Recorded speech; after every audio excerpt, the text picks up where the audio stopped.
Então, obrigado por teres vindo, Paulo. De nada. Tu tens muitas histórias, não é? Mas principalmente da minha forma de te ver, associo-te sempre à questão dos botes e aos botes baleeiros associados ao desporto. Inclusive já fomos rivais muitas vezes, por isso queria-te... Posso começar por perguntar quantas vezes é que já tiveste vontade de me agredir? Não, acredito não, sabes porquê? Eu tinha uma coisa que aprendi com outros mais velhos, que era, eu gostava muito de picar. Sempre gostei, no futebol, no desporto em geral, gosto muito de picar no sentido de me incentivar a mim também, e o meu picanço, o picar no sentido de desmoralizar os outros, não é? E eu normalmente tirava sempre muitos proveitos nesse sentido. No fator psicológico. Claro, muitas das vezes nós íamos para uma regata e falava com a minha companheira, bem, vamos dar aqui uns berros aqui ao pé desses gajos. Não sei se aconteceu contigo, se não, mas isso acabava por criar em nós um espírito que, para muitas companhias, e talvez tu algumas vezes mais tarde, aquilo, o gajo está a andar como o caraças. Nós não andávamos aquilo tudo sempre. Eu lembro de uma regata que isso aconteceu. Não sei se te lembras, pá. Isso foi provavelmente a regata que eu fiquei mais forçado para perder na vida. Tu estavas, penso que era no Maria Celeste. A nossa equipa era muito melhor que a tua. Na Maria Celeste nas Lajes. Exatamente, na Semana dos Baleeiros. A nossa equipa era muito melhor. Nós tínhamos ganho a regata antes por um minuto de diferença. Para aí, nem sequer sei precisar. Fator psicológico. E depois, não sei se lembras, houve uma falsa partida até nessa regata. Sim. Em que nós estávamos todos alinhados, não sei o quê, começámos a remar para caraças, nós começámos lá com uma bisca, estávamos claramente à frente, depois começaram a apitar porque havia um bote da Piedade que ainda estava lá ao fundo. Não te lembras disso? Eu estou lembrado disso. E mandaram a repetir a regata e de tu encostaste para nós, mandaste-nos para a casa do caralho, começaste lá a armar sarrabuco. Mas é verdade. E o Edgar também, que era o nosso oficial, começou a ficar nervoso. Mas eu agora que penso, nós tínhamos se calhar também um fator que nós abusámos no sentido, não, ok, deixa eu estar para ali. Vocês foram com excesso de confiança. Exatamente, porque nós tínhamos a consciência que íamos passar, ou estávamos confiantes que... Se eu disser que nessa semana eu devo ter feito um treino, o resto do treino foi sentar na esplanada, conversar, bebíamos umas cervejolas ali, conversávamos, dávamos umas voltinhas pequeninas, nem sequer treino fazíamos, porque... a pré-época é muito importante, como tu sabes. A parte final de uma festa de Lourdes... Estás completamente a arrebentar. A parte final da festa de Lourdes é só aquecer braços, vir para dentro, conversar, mais nada. Porque a pré-época está feita, a época já foi. Quanto mais trabalhares na semana antes de Lourdes e na semana de Lourdes, por isso é que normalmente vocês atingiam um pico de forma muito grande, a meio de uma época e um para aí fora de outros, e a parte final decaiam um pouco sempre, percebes? Inclusive nós perdíamos muita vez na semana de Lourdes E vocês tinham botes muito melhores do que os nossos para navegar, pá. Eu quando andei agora na parte final no bote do Sr. Zé Soares, aquilo é um avião, pá. Eu com companhias que já tive, aquilo era para andar a 8, 9 milhas. Confias que ficavas à nossa frente, se não fosse a questão do... Sim, não tenhas dúvidas, pá. Nós tínhamos... A maior parte das nossas companhias eram feitas de pessoal de Almagreira, Silveira e um ou dois das Lajes. Tivemos o Cristiano também das Lajes da Ribeiras lá a remar connosco, num ano, mas normalmente era feito de gente que trabalhava todo o dia na terra, a malhar, a ordenhar vacas, eram dos primeiros a chegar ao treino, treinávamos 2 milhas, milha para lá, milha para cá, sempre a abrir, e o treino era este.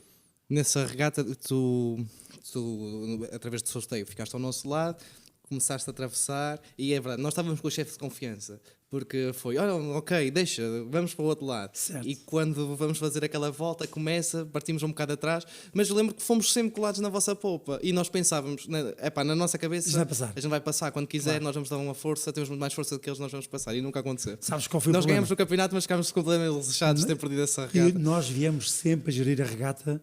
O bote que nós estávamos no Celeste é um bote que não é um bote de bom para vela, mas esparremos. Sim, não se equiparava ao nosso. Não tem nada a ver, pá. E então nós é que uma coisa é estar um bote à frente e vocês dão tudo, chegam com o vosso bico a meio do nosso bote. Se nós estivermos dispostos para responder nessa altura, vocês tornam a ficar meio bote atrás. Percebes? Taticamente funciona assim. E desmoraliza muito. E depois não é sobre isso.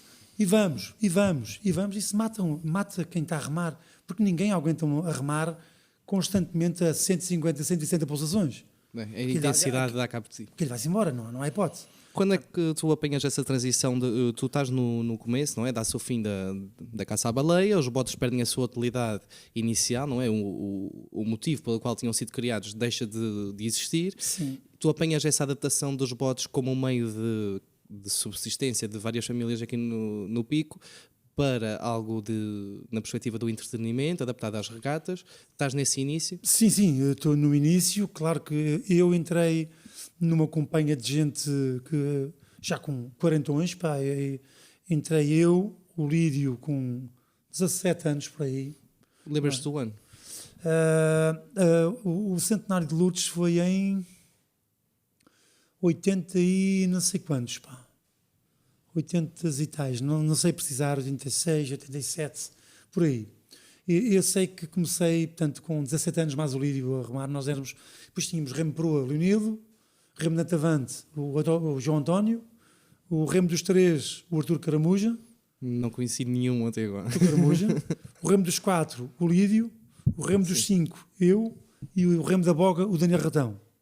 Portanto, esta era a nossa companhia. 2 gajos novos, 4 já com 40 anos, e o Daniel, que era um pouco mais novo, mas também estava ali. Mas como é que surgiu a ideia de, olha, vamos organizar aqui umas equipas e vamos remar para competir?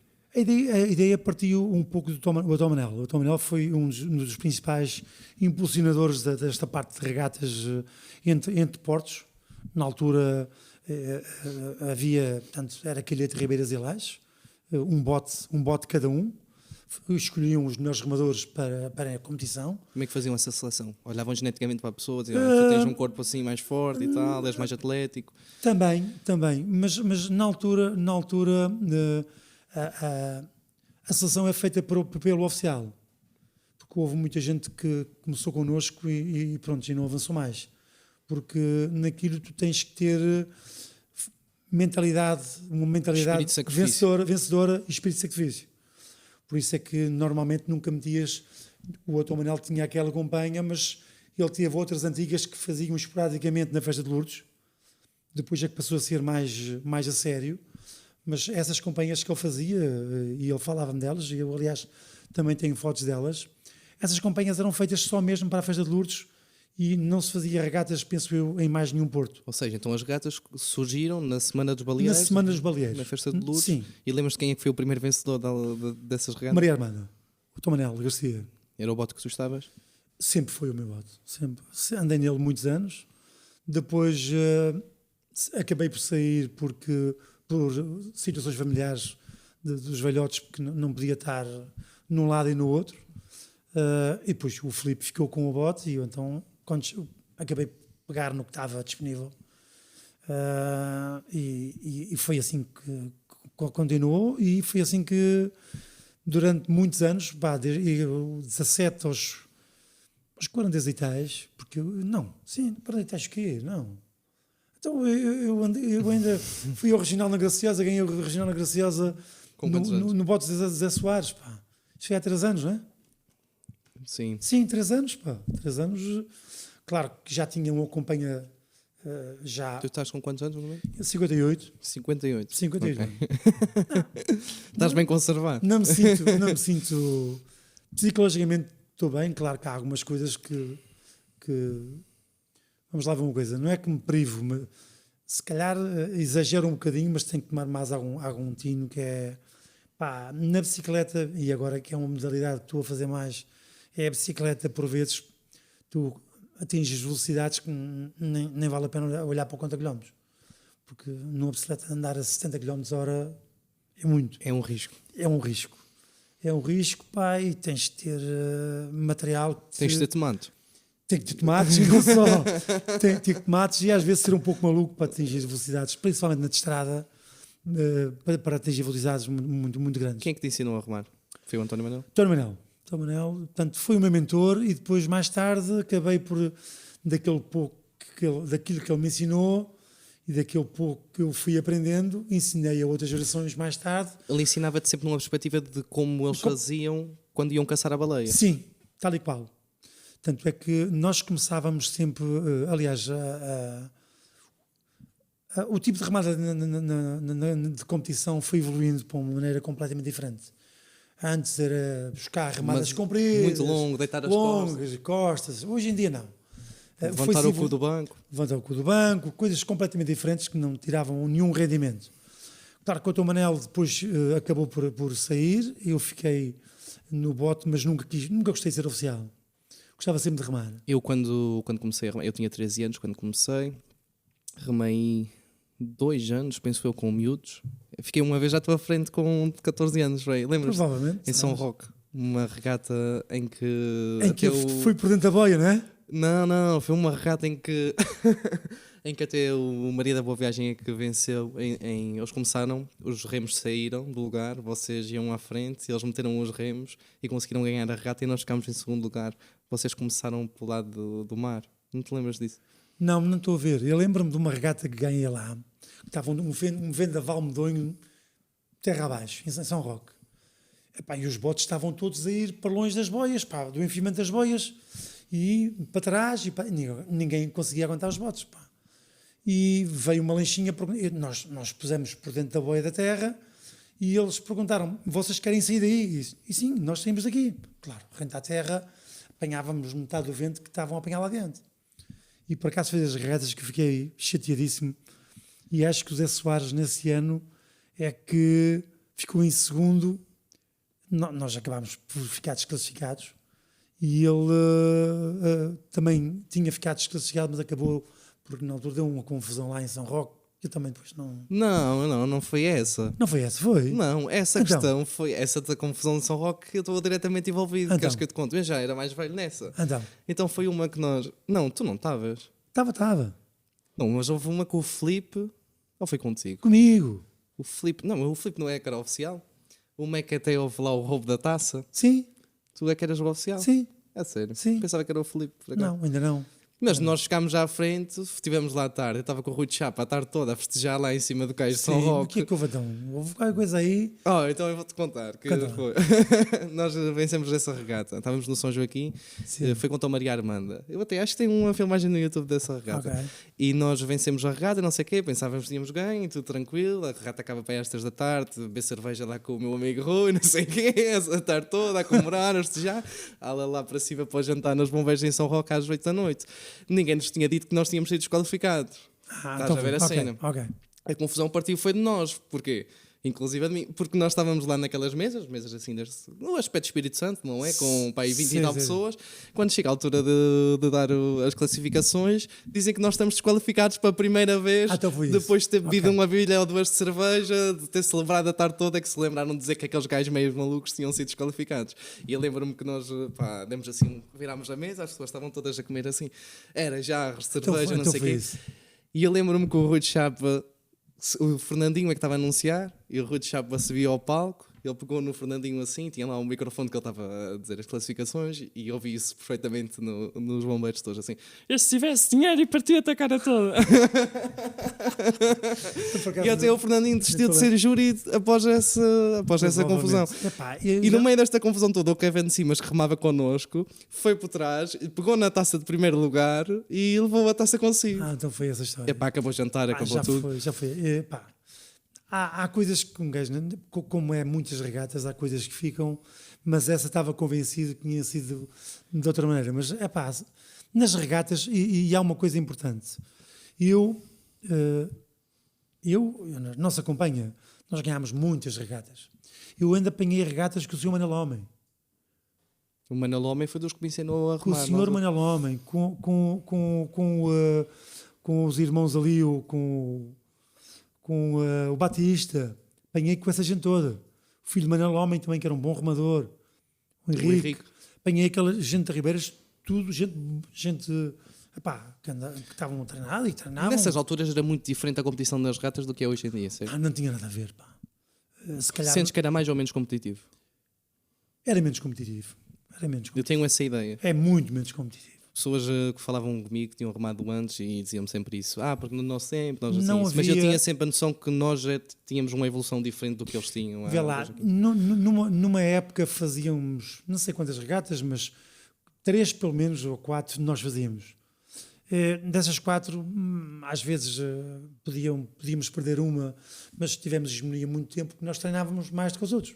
Exatamente. Percebes? E depois acabou por passar ao contrário, exatamente pelo mesmo motivo. Porque vocês entraram numa altura que os vossos botes já foram adaptados mais. Exato. Porque todos os nossos botes foram feitos e adaptados com nenhuma alteração aos botes baleias antigos. Inclusive o Maria Armanda ainda neste momento tem a quilha de que tinha quando ia à baleia. É mesmo a quilha que lá está. Portanto, claro que é um bote com mar manso, é um bote que tem umas linhas lindas para andar, pá, é um bote que agora, depois de andar no São Joaquim, aquilo é um avião, pá. Os nossos botes foram adaptados à Não, competição. os vossos botes são botes de competição, não há hipótese nenhuma. E quando salto para a popa de um bote, e me levanta logo a proa ao ar e dizia como bem, e nunca andei num bote desses, pá. E portanto, nós treinávamos sempre, claro que, e são botes longos, pá, botes com 43, 44, O São Joaquim deve ser o mais longo. 44 pés, espera aí, 43, 44 pés, não tem menos do que isso. São botes tipo também de Liberdade. Pá, mas botes finos, pá, não há comparação nenhuma. Claro que hoje em dia treina-se muito mais e eu acho que é importante também neste sentido, e eu tenho algum receio que esta paragem que houve aqui vai quebrar a mística. Por questões de saúde do Covid, eu tenho algum receio de que isto não vá dar um abanão aqui, por alguns anos isto vá um pouco abaixo. Eu tenho uma opinião de que nós que fazíamos isso durante muitos anos, fizemos essas competições todas, era sempre confusões, porque vivíamos isso muito intensamente. E a verdade é que, imagina, começávamos a treinar ali no final de maio, todos os dias, no verão. Eu tinha 17, 18 anos, no auge da minha carreira, não é de querer festas e de sair. Eu não ia sair na E deves-te lembrar perfeitamente. Eu privava-me de tudo. Tu lembras-te perfeitamente de uma situação, e eu estou a ver como se fosse hoje, foi uma ofensa para mim, porque, repara, é um gajo, e para a minha companhia, claro, um ano que até tiraram foguetes, pá, vocês ganharam, depois na filmar, acho que ganharam um bico de proa de bote, e o Hildebrando, pá, envia foguetes para o ar, pá, aquela merda, que lhe deu-me uma facada no caraças. Se não havia pancadaria, havia quase. Não, a situação foi a seguinte, passou do Tom Manel para Paulo Alves, neste caso era eu, porque também era tal coisa, pá, eu também fazia por isso, pá, eu picava aquela gente toda para além da companhia, também me picava de vez em quando, hoje, o Paulo está ajudando o remo. Não, eu nunca ajudei o remo quando fui oficial, até não gostava que o Tom Manel às vezes que tocou, eu não gostava que ele me tocasse no remo, pá, porque às vezes... ouvia dizer isso quando era criança. Ele às vezes tocava, mas porquê? Porque ele tinha um balanço tão bem feito para... Ele não perdia andamento, ele não estava parado no bote. Ele dava uma cadência à companhia que a mão ia por baixo do remo, mas se tocasse alguma vez, muitas poucas, porque eu remei depois na parte final sempre à boga. Depois fui tapando buracos. Quando chegou uma altura, ia metendo pessoal novo e depois cheguei a remar à proa, antavante, aos 4, aos 3, aos 5, era onde faltava um, mas normalmente fazíamos por ter sempre companhias completas antes de começar a época. Epá, herdei isso também do Manel, foi bom, aquele gajo é um bom remador, para o ano vou ver se eu caso para a minha equipa. E às vezes ficava um pouco chateado as outras companhias porque andava o ano todo com eles ali e eu chegava ao final da época e disse, para o ano não te comprometas com ninguém porque vai-me falhar um remador e precisava de um gajo. Vou pensar nisso. Mas pensa bem, olha que é um bote para ganhar. E pronto, e era a maneira que eu tinha às vezes de levar o pessoal. Era assim. Aquele pessoal todo que andava nas equipas para vencer, que normalmente nessa altura éramos nós ou vocês, era todo maluco para aquilo. Claro. Todo. Era essa a minha opinião. Quem andava ali nos nossos botes, que treinava todos os dias, deixava de ir a festas, deixava de beber. E não me importava. Eu tinha 18 anos e nem queria ir para a festa no dia antes. Eu não ia. Eu ficava em casa a descansar porque para mim o mais importante era ganhar a regata. É que tu podes treinar muito. Tu estás com uma intensidade tão grande naquele momento, quando tu perdes, é fodido. É frustrante. Mas eu ia dizer há pouco que era muito importante saber e respeitar um gajo que perdesse. Porque ganhar... Quando ganhas estás sempre bem. Ganhar, tudo bem, mas picar quem perde Eu já tive nos dois Nós lados. já fizemos isso. Picar obviamente. quem perde E vocês também, é claro muito, que já surgiu circunstâncias. é muito complicado. Mas pronto, são coisas que Uma pessoa também ganha depois mais maturidade Claro e que percebe-se sim. que, por Claro exemplo, que essa aí não devia ter revirado uma mesa, estava lá pessoas a comer, agora eu vou revirar uma mesa. Sim. Uma pessoa arrepende-se disso mais tarde. Sim. Mas naquela altura está com os nervos ali à flor da pele. E principalmente quando acabava a regata era a pior altura. Porque tu estás cansado, estás nervoso, estás cansado, estás com aquela frustração Claro. toda naquele momento. Percebo. Eu lembro uma vez de ver o Rui de Chapa com uma escora atrás de si. Sim, e com a escora atrás de mim e eu estava na polpa do bote com a cana do leme para enviar para o gajo. Portanto, ele não se aproximou porquê? Porque o Bruno, o irmão dele, estava na minha companhia nesse ano. E quando o gajo vem com a cana do leme e com uma escora, e peguei na cana de leme dos botes, como sabes, de remo, uma cana de leme comprida.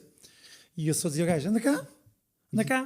E são coisas que passam dias depois. Falei com ele, pedi Estão desculpa. todos a beber cerveja, amigo. Claro que sim. São coisas da ocasião e a gente tem que... Se fosse assim, quando joguei futebol, eu não tinha ninguém que pudesse falar. Inclusive, eu lembro-me desta cena perfeitamente. Eu devia ter 11 anos no máximo, 10, 11 anos. E eu comecei a gostar dos remos. Nunca tinha saltado para um bote. Os meus primos remavam. Na altura que passou dessa hegemonia que vocês tinham Sim. para as ribeiras, a primeira companhia que ganhou foi com os meus primos, o Fábio, o Garcia, o Renato. Sim. O Fábio, o Renato, o Eddie, o Hugo Souza, o Bruno Costa Tinha um bom companheiro na Celoura, sim. e o Miguel Ramos. Bruno Costa, que é o GNR. Sim, exatamente. E o Miguel Ramos. E eu lembro-me que eles precisavam de ganhar uma regata nas Lajes e eu fui na Açoriana ver essa regata ali porque eles tinham... Esse campeonato foi super competitivo. Um ganhava, ficava em terceiro a seguir e toda a gente podia ganhar os da frente. Eu lembro-me de ir ver essa regata nas Lajes, estou lá na lancha a ver essa regata, de repente vejo o Lídio a saltar para dentro de um bote. Lembras-te disso? Foi o ano que o Rui Costa atravessou-nos na frente. Aquilo é assim, as regatas antes daquele molho acabavam, toda a gente via as regatas acabar lá no ilhéu do outro lado. O que é que acontece? Os gajos quiseram recuar a milha para trás e fazer no meio do molho. Agora, botes que remavam muito parecido, o Rui Costa vinha-nos apertando para o molho e nós, para querermos cortar a meta, só podíamos vir... Não era o Horácio que era oficial? Não. O Rui Costa que vinha aí, e foi-nos apertando para o molho e a gente, o Lídio, nessa altura, vai, bate na polpa do outro gajo, salta para o... olha, estava o meu amigo, o André. Nossa, Lídio, não foi eu. E na altura ele não tocou em ninguém, mas um enviou-se ao mar. São coisas que não... No meio de uma prova. Contadas. Isso parece uma cena dos Piratas das Caraíbas. No final de uma prova que era de matar rir. E depois, claro que o Lídio depois teve sanções da parte do clube e depois acabou por sair do clube. Mas são daquelas situações que no calor da prova, se és oficial e tu não vais a manter a tua companhia calma, serena. Ok, eles foram-se embora, calma. Perdes a cabeça facilmente. E não consegues chegar lá. É muito complicado. E eu, como estava a dizer, toda a gente que andava nessas equipas que conseguiam tinham a hipótese de ganhar, uma vez ganhavam vocês, uma vez ganhávamos nós, mas era sempre equilibrado, aquilo podia calhar para qualquer lado, dependendo de maré, sítio, podia calhar para qualquer lado, toda a gente era maluca. Eu lembro-me que tinha 15, 16 anos, minha mãe dava-me banho, porque eu tinha o meu rabo completamente destruído.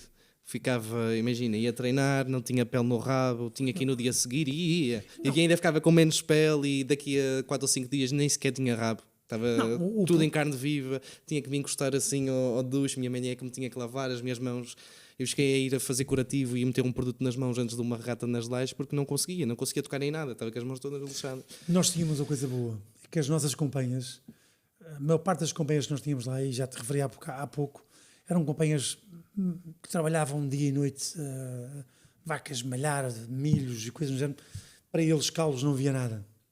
Havia um pormenor, é que quem era mais curtinho das pernas tinha que remar na ponta do banco, percebes? E a parte do cóccix, durante ali um mês no início, aquilo era para queimar tudo. Terrível. O gajo andava ali com alibutes e coisas do género, mas não resolvia o problema. Portanto, mas fazia parte, tu nunca perdias um treino por causa do que estás com o cu todo ferido, não é? Estava com o cu todo lixado, mas ia sempre. São coisas... As mãos, ia sempre, metiam uma fita, bora. Mas são coisas que... Mas tens que ser um bocado maluco. Sim. E pouca gente o fazia. Eu dedicava-me e fazia isso, e sempre fiz, e adorei, mas a maior parte dos meus amigos não ia perder todos os dias 2 horas a remar para ficar com o rabo estragado. E há outro pormenor, vocês usavam, e o Felipe também, por fim, usava almofadas. Nem eu usava uma almofada. Ninguém usava almofadas. Era um Eu banquinho lembro que a ali. minha avó tinha uma almofadazinha, nós metíamos uma fita de cada Era o lado. rabo em cima do coisa e era calças de ganga que aquele passava ali no meio do rabo quando um gajo ia um lado e o outro e aquilo, se estava empolado, então ficava 3 vezes mais. Portanto, aquilo não havia nada para ninguém ali. Portanto, Tu foste os maiores impulsionadores do remo feminino lá nas Lajes. sim. Como é que as Fui o convenceste a primeiro. estragar o seu rabinho para ir tomar banho para a maré todo, Vamos lá ver uma todas coisa. estragadas? Nós começámos ali com uma companhia. A primeira companhia que nós fizemos ali tinha a Mariela. Mariela foi uma das impulsionadoras de arranjar 6 pessoas para remarem. A primeira oficial de remo feminino foi a Susana. Sim. Susana Cardoso, a filha do Fernando Cardoso. Ok. Portanto, essa foi a primeira companhia que foi feita nas Lajes para... E depois fomos incentivando na Ribeiras, a Mariela incentivou na Ribeiras uma outra companhia, também na Quireta outra companhia, e depois havia 3 botes também femininos. E foram começando assim até que hoje em dia existe a quantidade de gente. Agora, como é que eu incentivei? Epá, fazia tal e qual como fazia com os homens. Quando era para treinar, era para treinar. Quando era para brincar, era para brincar. Quando era só para ir dar umas voltinhas e iam todos para o mar, tomar banho, iam todos para o mar. Agora, quando era a sério, ninguém brincava dentro do bote. Não, e o remo feminino era levado muito a sério. Muito a sério. Não havia diferença, esta competitividade, a agressividade, nós estamos a falar que havia entre nós, havia entre as mulheres da mesma forma. E há uma coisa muito importante que não sei se tens essa noção. É mais fácil gerir 6 homens do que 6 mulheres. Muito mais. Muito mais. Gerir uma mulher é Não. terrível. Eu nunca consegui. É porque aqui Por isso eu faço ideia de depois de gerir estarem seis. depois de estarem um mês, e desculpem as mulheres, isto que eu vou dizer, depois de estarem um mês juntas, aquilo quase no mesmo dia está tudo amanhã. Está tudo mal-humorado, está tudo zangado uns com os outros, está tudo não sei o quê. O que é que acontecia? Vamos para dentro. Hoje não é para dia treinar. Íamos para dentro, nem treinávamos, ninguém falava com ninguém, varávamos o bote, nesse dia varavam à mão, o guincho não trabalhava, era pôr o bote na casa à mão, e pronto, iam cada um para as suas casas. No dia a seguir, eu perguntava, está tudo bem? Uma respondia, a outra não respondia, estava um pouco melhor. Fazíamos um treininho mais ou menos. Ao terceiro, quarto dia já ia muito melhor, mas epá, era sempre complicado. Mas tive muito gosto nas Lajes ser dos primeiros a impulsionar a parte do remo feminino, junto com o Tom Manel também, que foi para mim foi um indivíduo que tenho que lhe dar todo o mérito, apesar de ser um indivíduo que toda a gente dizia, o Garcia é assim, o Garcia é assado. Bom, para mim foi Não, mas eu considero que para ganhar tinhas de ter sempre aquela vertente um bocadinho também maquiavélica de selecionar os melhores, senão não havia hipótese. E tinha que haver mesmo uma pessoa em cada grupo e em cada companhia que tivesse a coragem de chegar à frente e dizer, olha, pá, não é por mal, mas tu não serves, não tens o espírito. Porque aquilo não era para toda a gente. Não. Aquilo não era para toda a gente. Eu estou lembrado, pá, Não era para toda a gente. uma regata na Festa de Lourdes, pá, faltou-nos 2 remadores, fomos buscar o Medina e o Carmanel, Palim. Pai, um remador. E Artur, o Nilo, essas companhias antigas, eu ia sempre no remo dos 5. E o Medina, como era um gajo grande, remo dos 4. O Camanel, remo dos 3. E o Medina, pá, tinha um trabucozinho, o Medina cai. E o gajo era tanto grande, ficou entalado debaixo do banco. E o Arthur, com o pé, sai daqui que eu quero remar. Sai daqui que eu quero remar. Só que o gajo ficou de tal maneira entalado, com o remo no peito, comprido com os pés por baixo do meu banco, com o remo a bater na cabeça. Pá, ficámos ali um bocado e na altura ainda tínhamos alguma margem de manobra para recuperar. Mas tirá-lo de lá foi um problema grande. E o Tom Manel disse, não podes ver mais. Tens de ficar fora, pá, tem que arranjar. Era o outro logo pode assim, levar, logo, porque logo. eu não posso perder uma regata ou estar a perder uma regata por causa disso. Logo. E acontecia. Acontecia.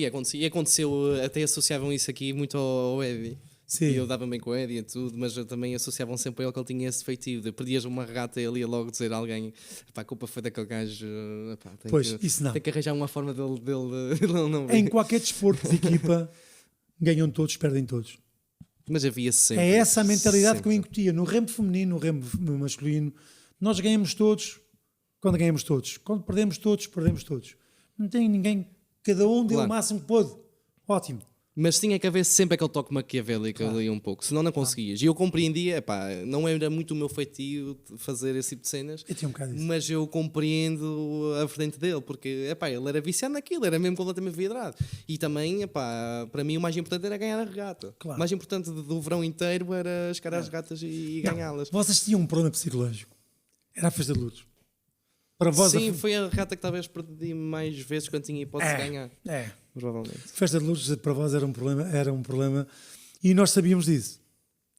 Nós tínhamos a noção que a festa de Lourdes era um problema para vós, porque já haviam um bocado preocupados, temos que ganhar a festa de Lourdes. E normalmente perdiam sempre, eram muito poucas lá. Sim, eu Muito ganhei 2 regatas lá, penso eu. Poucas, muito poucas. Sim. Porque nós conhecíamos... E aquela que perdi contra ti nesse ano, fiquei muito chateado. Nós, como conhecíamos a milha toda, nós tínhamos a noção de quando é que podíamos dar 1 minuto e meio no máximo, quando é que podíamos alongar, quando é que podíamos aguentar e o sprint final nós fazíamos sempre. Era do Castelo, que é hoje em dia o Castelo, até ao Ilhéu, máximo. Quando chegava ao Castelo, nem sequer precisava ao céu falar. E agora? A conversa era só esta. E agora, aquilo era... E havia, eu agora gosto, eu tenho já estado afastado disso há uns anos, mas gosto da alteração que fizeram no sentido de colocar a ordem de partida por classificação, porque acho mais justo. Porque reconhecia que havia muito fator sorte no sorteio. Por começar na terra, dependentemente das circunstâncias do mar, era muito vantajoso. Claro. E eu lembro-me que até o teu filho, o Fausto, esta história é engraçada, porque... Ganham uma regata convosco, não é? Foi arrumar uma vez comigo, então foi o seguinte: nós não éramos para participar na regata da Calheta, porque não tínhamos pessoal suficiente, o Eddie ainda não tinha chegado nessa altura, tinha mais 1 ou 2 que estavam a faltar, não sei o quê. Então eu fui para a festa, tipo, super tranquilo, fui sair na sexta, estive lá até de manhã. Sim, já era de dia. Eu até lembro que me cheguei a casa, eu fiquei em casa do meu avô e eu deitei-me, fui, abri o meu quarto, não sei o quê, estava mesmo mal disposto, aquelas vedeiras que vês tudo a andar à roda, meto-me assim debruçado para a janela, vomito-me todo e deito-me para trás. E eu acordo com o meu avô a perguntar: quem é que veio vomitar aqui no pátio, não sei o quê, e a minha mãe: oh, não diga nada que deve ter sido o Rodrigo. E de manhã ligam-me a dizer: olha, tivemos a pensar, temos que ir fazer a regata da Calheta, porque mesmo que nós vamos sem treinar, não vamos ficar assim muito para trás, certeza, que o pessoal sabe todo remar e não perdemos os pontos do campeonato como se não tivéssemos não tivesse ido, e depois vai ser lixado competir. E eu, faz sentido, mas fogo, estou todo lixado. Olha, ainda que fui levar o bote para a Calheta, estava vento e sabes aquele fresquinho, apesar de ser verão, estava assim fresquinho, não sei quem, encostado lá, passei lá a tarde toda assim enrilhada em frio. Quem é que vai remar? Estávamos para levar uma pessoa qualquer, aparece lá o Fausto e o Rui Costa. Olha, nós começamos por fora, tivemos a sorte que da partida apanhamos ali 2 ondas enormes, fomos aprovados, aproveitamos o vagão, não é? Fausto como um remador. Fausto rema Só que não treinava? Não, nós fomos todos sem treinar. E até foi o Rui Costa, vê lá, o Rui Costa é que foi connosco. E o João Roberto é que foi de oficial. E depois era o Paquito, eu, o Rui de Chapa, o Fausto, o Rui Costa e o Kevin de Simas. E nós fomos ali, tipo, naquela, olha, bora que se lixe. Dá a partida, apanhamos essas 2 ondas, começamos, completamente destacadíssimos. E isso é um exemplo de que nós ganhamos aquela regata por sorte. Porque em condições normais, se vocês começam ao nosso lado, ganhavam. O grande problema, eu volto a frisar, o grande problema que existe neste preciso momento é que os vossos votos hoje em dia são votos de competição. Não tem nada a ver com os nossos votos. Os nossos votos são pesados, pesam pelo menos mais 200 quilos que os vossos votos. É essa a noção que eu tenho, porque já remei os 2. E depois de ir para o Boa Vista, não queria. Para o São Joaquim. Para o São Joaquim, não queria ir para mais nenhum. É engraçado que há quantos anos é que estes votos foram construídos inicialmente? O São Joaquim, sabes que foi feito de pequenos enxertos. O Sr. José Soares tirou partes do Boa Vista, partes do Liberdade, partes do Maria Armanda, parte de Diana, e conseguiu criar um conceito de um bote competitivo. Mas nem me estava a referir a isso, estava-me a referir mesmo aos antigos, aos modelos antigos dos botes, e isso foi feito por volta de que ano? Tens noção? Quando foram feitos os primeiros botes. Eu lembro-me de haver 2 construtores, não me lembro de se construir nenhum, de se recuperar alguns partidos e isso. Mas isso, a atividade baleeira nas lajes, na década de 60, 50, 60, para aí. E não é impressionante que os engenheiros dessa altura conseguiram construir uma canoa que cheia de água não vai ao fundo? Pá. Epá, Aquilo para mim é impressionante. Que são inspirados nas canoas baleeiras, que eram mais pequenas, que eram com metade dos remadores, e eles inspiraram-se naquele tipo de canoas baleeiras que vinham nas baleeiras grandes. Portanto, eles inspiraram-se naquele tipo de canoas para adaptarem para os nossos mares e para a nossa embarcação. Se eu te der um exemplo, que nós fomos à Volvo Race com Maria Armanda. Demonstração de um bote baleeiro e tal. À vela. À vela. E quando chegámos lá, havia provas com iates, pá, tu olhavas para aquilo, pá, coisas loucas. E uma das provas que eles fizeram foi ir ao Terreiro do Paço e voltar. Se eu disser que nós brincámos com um iate aí com uns 15 ou 20 metros, com um spi, com um patilhão, com uma série de coisas, e a gente só olhar aquilo do outro lado e com uma vela triangular, que é a vela de bote baleeiro, nós passávamos por ele de qualquer lado, para a bolina, na popa. E eu considero isso impressionante. Como é que Não. tiveram uma capacidade de construir uma embarcação com aquela capacidade de velocidade e de estabilidade? Não, a melhor coisa que tu podes definir num bote daqueles é que é um bote que é adaptado para tudo. Foi adaptado para remos, para vela, para tudo o que tu queiras fazer. Portanto, não vai ao fundo. Porquê? Porque aquela caixa de ar é feito de madeira, não é? Mas a caixa de ar nunca fica... Podes ficar debaixo de um bote que revire, porque a caixa de ar tem sempre ali meio metro que não entra água até ao fundo, percebes? Portanto, são botes que foram idealizados e quem nos fez sabia que à partida, pá, eram botes que eram, claro, partiu-se muitos botes com baleias, que não é do meu tempo, pá, apesar de me lembrar da caça à baleia, nunca fui. Tenho pena de não ter ido, porque na família, portanto, eram família de baleeiros, portanto, e tenho pena de não ter ido, mas, enfim, optei para outra parte desportiva, gostei imenso também. Isso é o bote na Volvo Race? Sim. Isto é o Volvo. Como é que surgiu esse convite para vocês participarem? Esse convite foi feito através do Clube Naval. Com o Clube Naval das Lajes e o promotor da prova, que faziam questão que nós fôssemos para lá fazer a demonstração de vela num bote baleeiro, pá, e tivemos muitas saídas com pessoal de lá que queriam fazer e ver como é que funcionava um bote baleeiro com aquelas duas velas, não é? Com uma giba e uma vela triangular. O Filipe é que levou a Mariana? Sim, o Filipe nesse ano já estava... O Filipe é assim, eu sou sincero, naquela altura eu não suportava o Filipe, mas Somos lá dois. está, ele... tá. Mas eu respeitava-o muito, Sim, porque eu reconhecia que ele era um muito bom oficial. E ele é um perfeccionista, quer queiramos, quer não. Muito bom oficial. Claro que quando a gente na altura, pá, andávamos em competição, zanguei montes de vezes com ele. Eu é que o meti dentro do Maria Armanda, porque na altura ninguém queria dar um bote. E eu vendo que ele gostava e tinha alguma jeito para aquilo, não é? Acabou. Ele à vela é um bom velejador. Não, ele é bom em tudo, pá. Eu não podia debater isso, porque o gajo, nós começávamos ao lado deles, aqueles gajos nunca arrancavam mal, tinham aquilo estudado ao pormenor, pá, eram profissionistas. E isso uma pessoa não podia negar, ele era muito Mas bom. ele tem muitos méritos, pá, acaba por ter muita gente, tem divulgado muito estas canoas baleeiras através de muita gente que vem cá fazer filmagens e coisas, e isso é bom para o próprio... Para a divulgação do desporto. Divulgação do desporto e do próprio bote em si. Eu acredito que se houvesse se houvesse transmissão televisiva das regatas que foram feitas, que este desporto era ao nível da Fórmula 1, pá, que isto era uma competitividade incrível. Não tenho dúvidas. Pá, eles se vissem as nossas histórias, fazer aqueles documentários para a Netflix, Eu fiz o Alta Pressão, um filme, o Alta Pressão, aliás, isso passou muito tempo nos aviões da TAP. Portanto, teve aqui um grupo... Não conhecia. Não conheceste? Não, nós fizemos uma montagem com câmaras rotativas, montes de coisas E então essa alta pressão teve muita saída, inclusive foi para a BTL do turismo no ano que nós fizemos esse filme.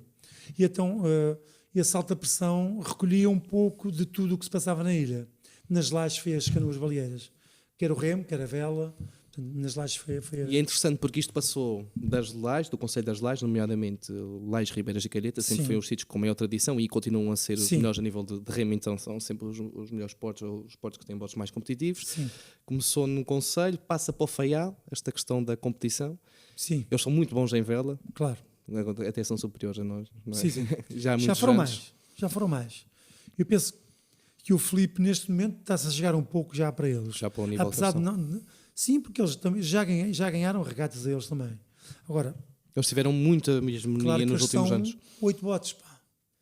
E apesar de haver uma rivalidade medonha entre eles, que existe, se tu fores numa regata, eles vão numa regata e se têm prioridade, eles não se desviam.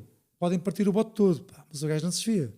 E são do mesmo clube naval. Eu costumava fazer esta comparação, que era a vontade de ganhar e o sem limites, o que interessa é para ganhar, que nós tínhamos relativamente ao remo, eles tinham relativamente à vela. Sim. Ou seja, o esmiuçar, o pormenor que nós tentávamos batalhar no dia a dia para ser melhores no remo, eles tinham isso na questão da vela. Por isso é que eram melhores. Claro. Nós aqui não treinávamos vela. E tinham escola de vela.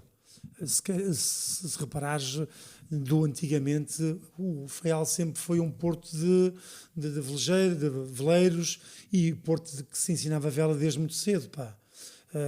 Eu tenho um amigo meu que é o Tomás Vieira, que me falava que na mocidade portuguesa havia barcos que eles já na altura usavam e ensinavam vela. Ele falava-me num indivíduo qualquer, que já não sei o nome dele, que desde muito novos escondiam estar para o Faial, vela. Portanto, não, e tem todo o mérito no que fizeram, todo o mérito. Sim. Isso é verdade. Isso passou aqui do Conselho das Lajes, foi para São Mateus, São Roque, a questão de entrar nas regatas, passa para o Faial, do Faial passa, inclusive para a Calheta São Jorge, não é? Onde eles têm um bote. Sim, não.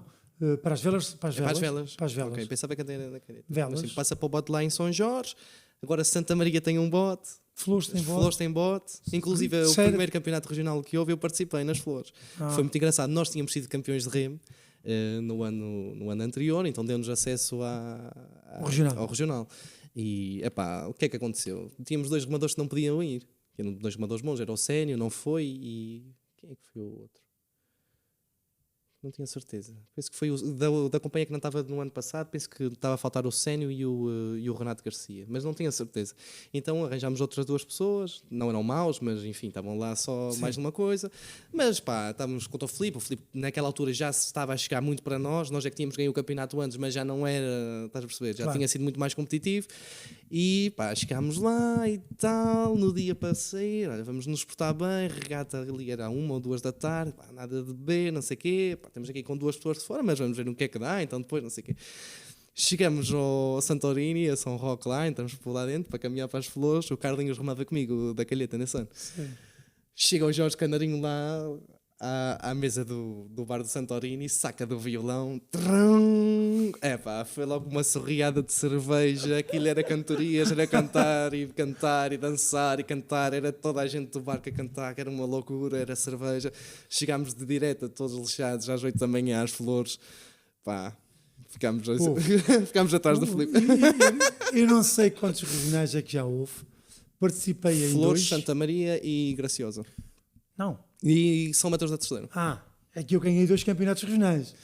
Nunca ganhei. Eu ganhei 2 mas regionais. ouvi o Carlinhos a cantar ao som do Jorge Canarinho no Santorini. Eu ganhei 2 regionais. Aliás, as Flores foi o único porto que eu já participei e nunca ganhei regata nenhum. Eu participei em 2 e ganhei 2. Ganhei em São Mateus? São Mateus da Terceira e na Graciosa. Nós ganhámos, eu participo na Graciosa, como já tínhamos problemas com o Clube Naval, porque tivemos ali Sim, houve lá pancadaria também em São Mateus. Não, mas houve... Não, sim. Não foi pancadaria, foi mais um... Já passou. Aquilo são coisas de altura, mas nesse ano que fomos lá, nós fomos já no bote do Sr. Zé, São Joaquim. Vocês participaram de São Joaquim. São Joaquim. Aliás, o Filipe ganhava tudo nesse ano. Sim. E vocês vão para o São Joaquim e conseguem... Nós fomos no São Joaquim e limpámos aquilo com uma pintarola do caraças. Pá, o bote era muito bom, apanhámos vento quase popa e aquilo era só fazer força. E mais, levámos uma coisa que não levei. Eu, na terceira, nós ganhámos por um falhanço do Filipe, que eu ia no Celeste, e o Filipe, epá, o júri, claro que nós reclamámos, quem foi de oficial foi o Emílio. Nós reclamámos, mas, pronto, reclamámos, o gajo, a gente passou rente à boia do mar, sei lá, meio metro. O Filipe descuidou-se e foi-nos apertando para a boia e protestámos, mas, sem saber, pronto, e o protesto foi aceito, em primeiro lugar.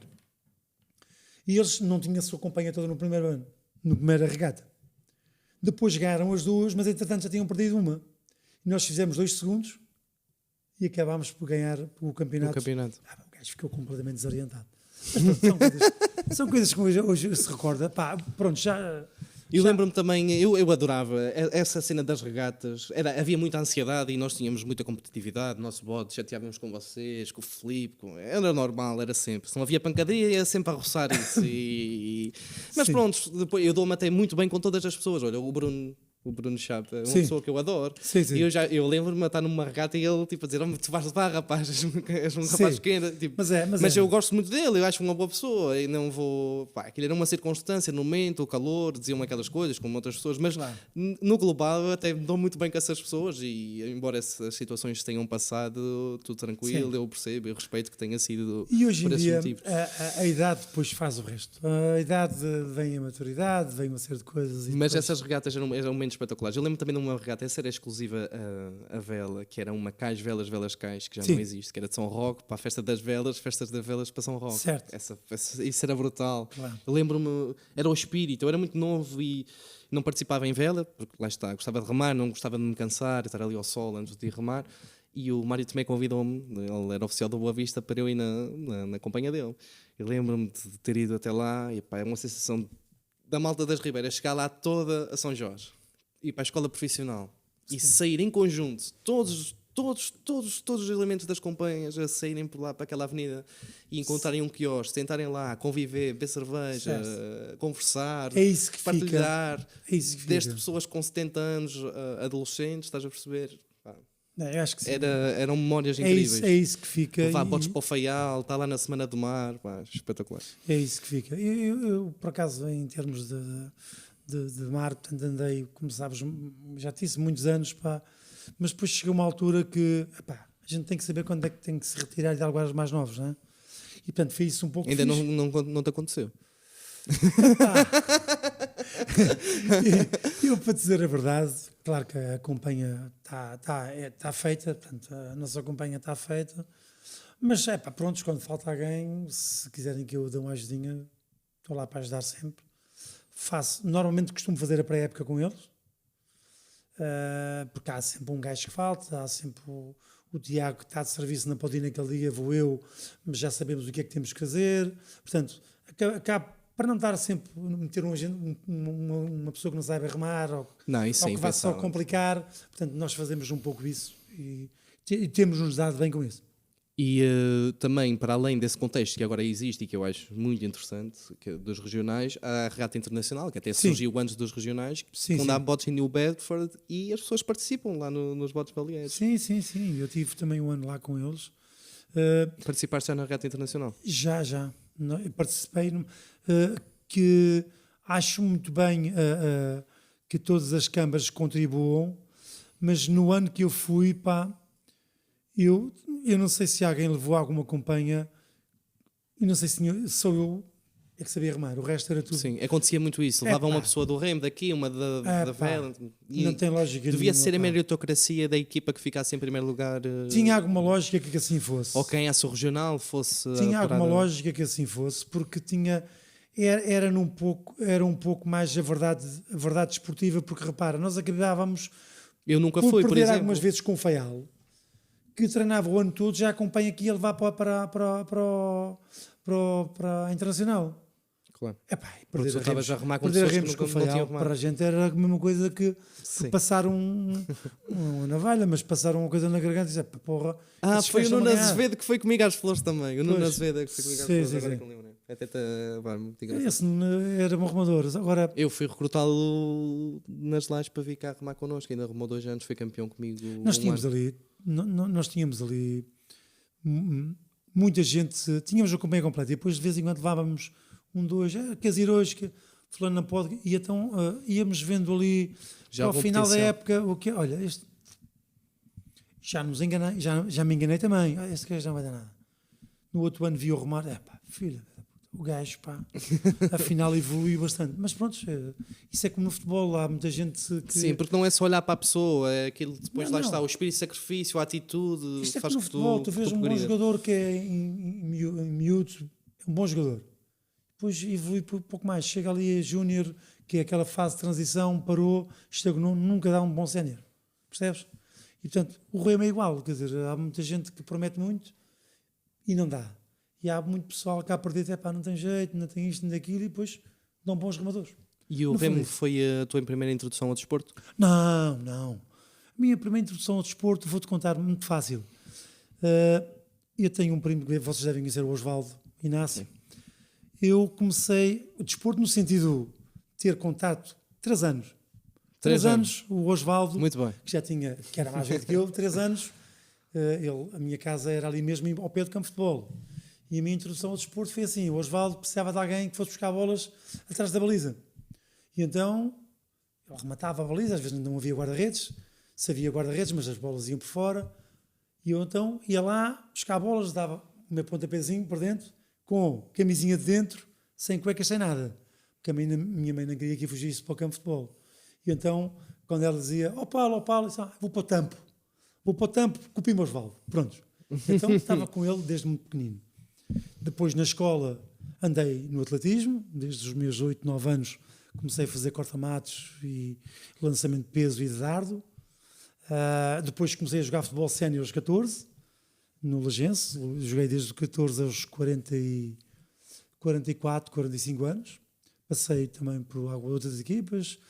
Como é que era o desporto a nível do futebol nessa altura aqui nas Lajes?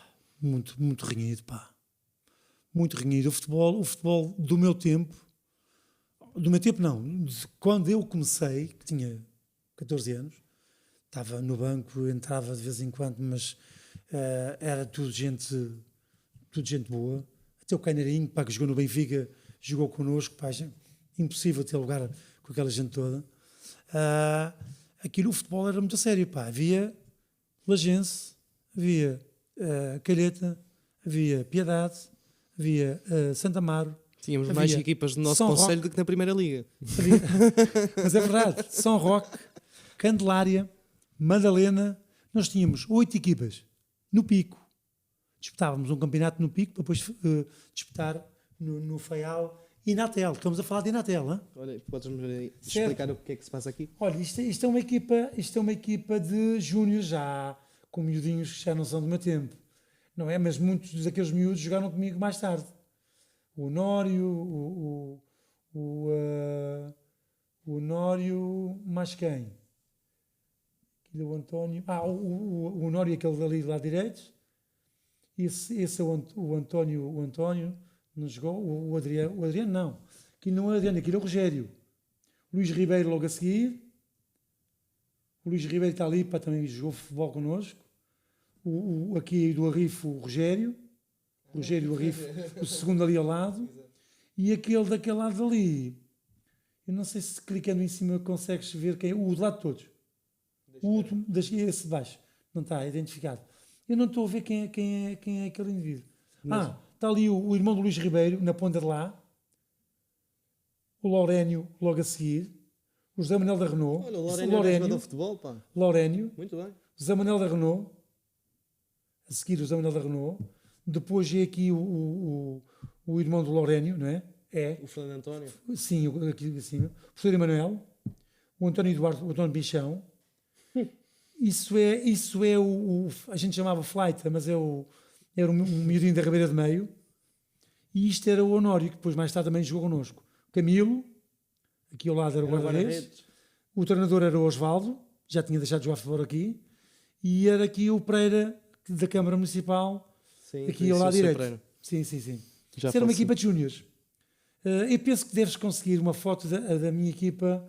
Bom, isso foi Aquilo é o Michael que está ali aonde? na direita, o segundo é esse. Não, isso é o Zé Fernandes. Apareceu o Michael, não sei porquê. Eu não sei se tu consegues ir buscar as minhas fotos. A primeira foto da minha primeira equipa, que eu tinha 14 anos, que é uma equipa em São Roque, Ó Miguel. de amarelo. A cooperativa queria patrocinar o programa e a gente nem sequer abriga aqui a guarda Em São Roque, estamos de amarelo. E nem sequer vou. Pronto, eu achei que não era necessário promover os produtos da cooperativa porque quem é que não bebe vinho do Pico ou quem é que não bebe Neve? É só uma pessoa Claro. que não é bem discreta, não é? Olha, Por isso, dizer às pessoas para irem comprar. Tem mais algumas fotos. Olha, este indivíduo que aqui está foi o meu treinador de guarda-redes. Ele jogou na Académica, aqui em baixo. Em cima também, mas aqui em baixo. Este indivíduo, na outra foto a seguir, Miguel. Esse indivíduo foi jogador profissional da Académica. Foi guarda-redes na Académica. Teve um desastre de carro, morreu num desastre de carro, mas esse indivíduo foi o meu primeiro treinador de guarda-redes profissional que eu tive. Na Académica de Coimbra, certo? Académica de Coimbra. O gajo foi meu. Isso é outra equipa de júniores. Eu treinava 6 dias por semana e jogava domingo. Pois era isso que eu te ia perguntar. Os treinos já eram assim tão rigorosos nessa altura? Para os guarda-redes, sim. Isto é nas flores. Porque aquele indivíduo tinha essa Não, noção porque de eu tinha treino? vontade de treinar e fazia questão de treinar todos os dias. Então era uma vontade intrínseca que Sim. partia dentro de ti e querias ser melhor. Sempre. Melhorei. Por isso é que passei, olha, isto aqui, isto foi quando vencemos o campeonato de futebol aqui nas Lajes. Portanto, o Osvaldo já não jogava aqui.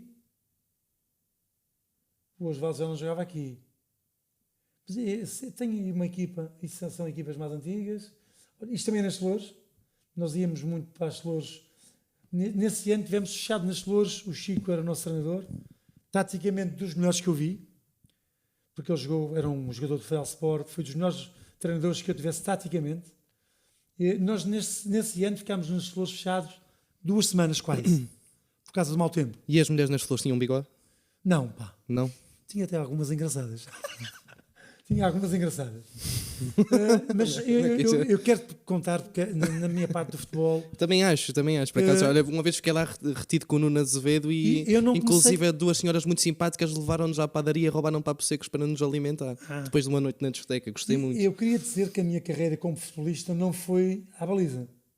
Foi como ponta de lança durante muitos anos. Olha, aquilo ali no Fronteirense, Taça de Portugal... embaixo, isso é sempre Júniors, aí, Fronteirense. Nós fomos jogar com o Fronteirense, que estava na 2ª Divisão Nacional. Foi o primeiro jogo que nós fizemos lá. Empatámos, pá, fiz um jogão do caraças. O Clarencio, a um quarto de hora, está ali o Clarencio. Foi o Roberto Silva? Tecnicamente dos melhores jogadores que já vi jogar. Só que às vezes, pá, exagerava um bocado. E às vezes o treinador pagava-se com o gajo. O quê? Mas nem no individualismo? Individualismo, sim. O gajo às vezes Era o tipo Neymar. Fintava toda a gente e depois virava o culpa à baliza para meter cá a ganhar e o defesa virava a bola. Portanto, basicamente isso. O meu jogador preferido é aquele da direita com os óculos de sol. Conquistou-me. Dos melhores jogadores que eu também... Conquistou-me. Olha só a pinta, os óculos de sol e o bigode. Esse gajo fora do campo era o melhor, de certeza. Se tu conseguisses, Miguel, ir buscar a foto do nosso equipamento amarelo num campo de São Roque com a relva gradíssima, é das mais antigas que tem aí.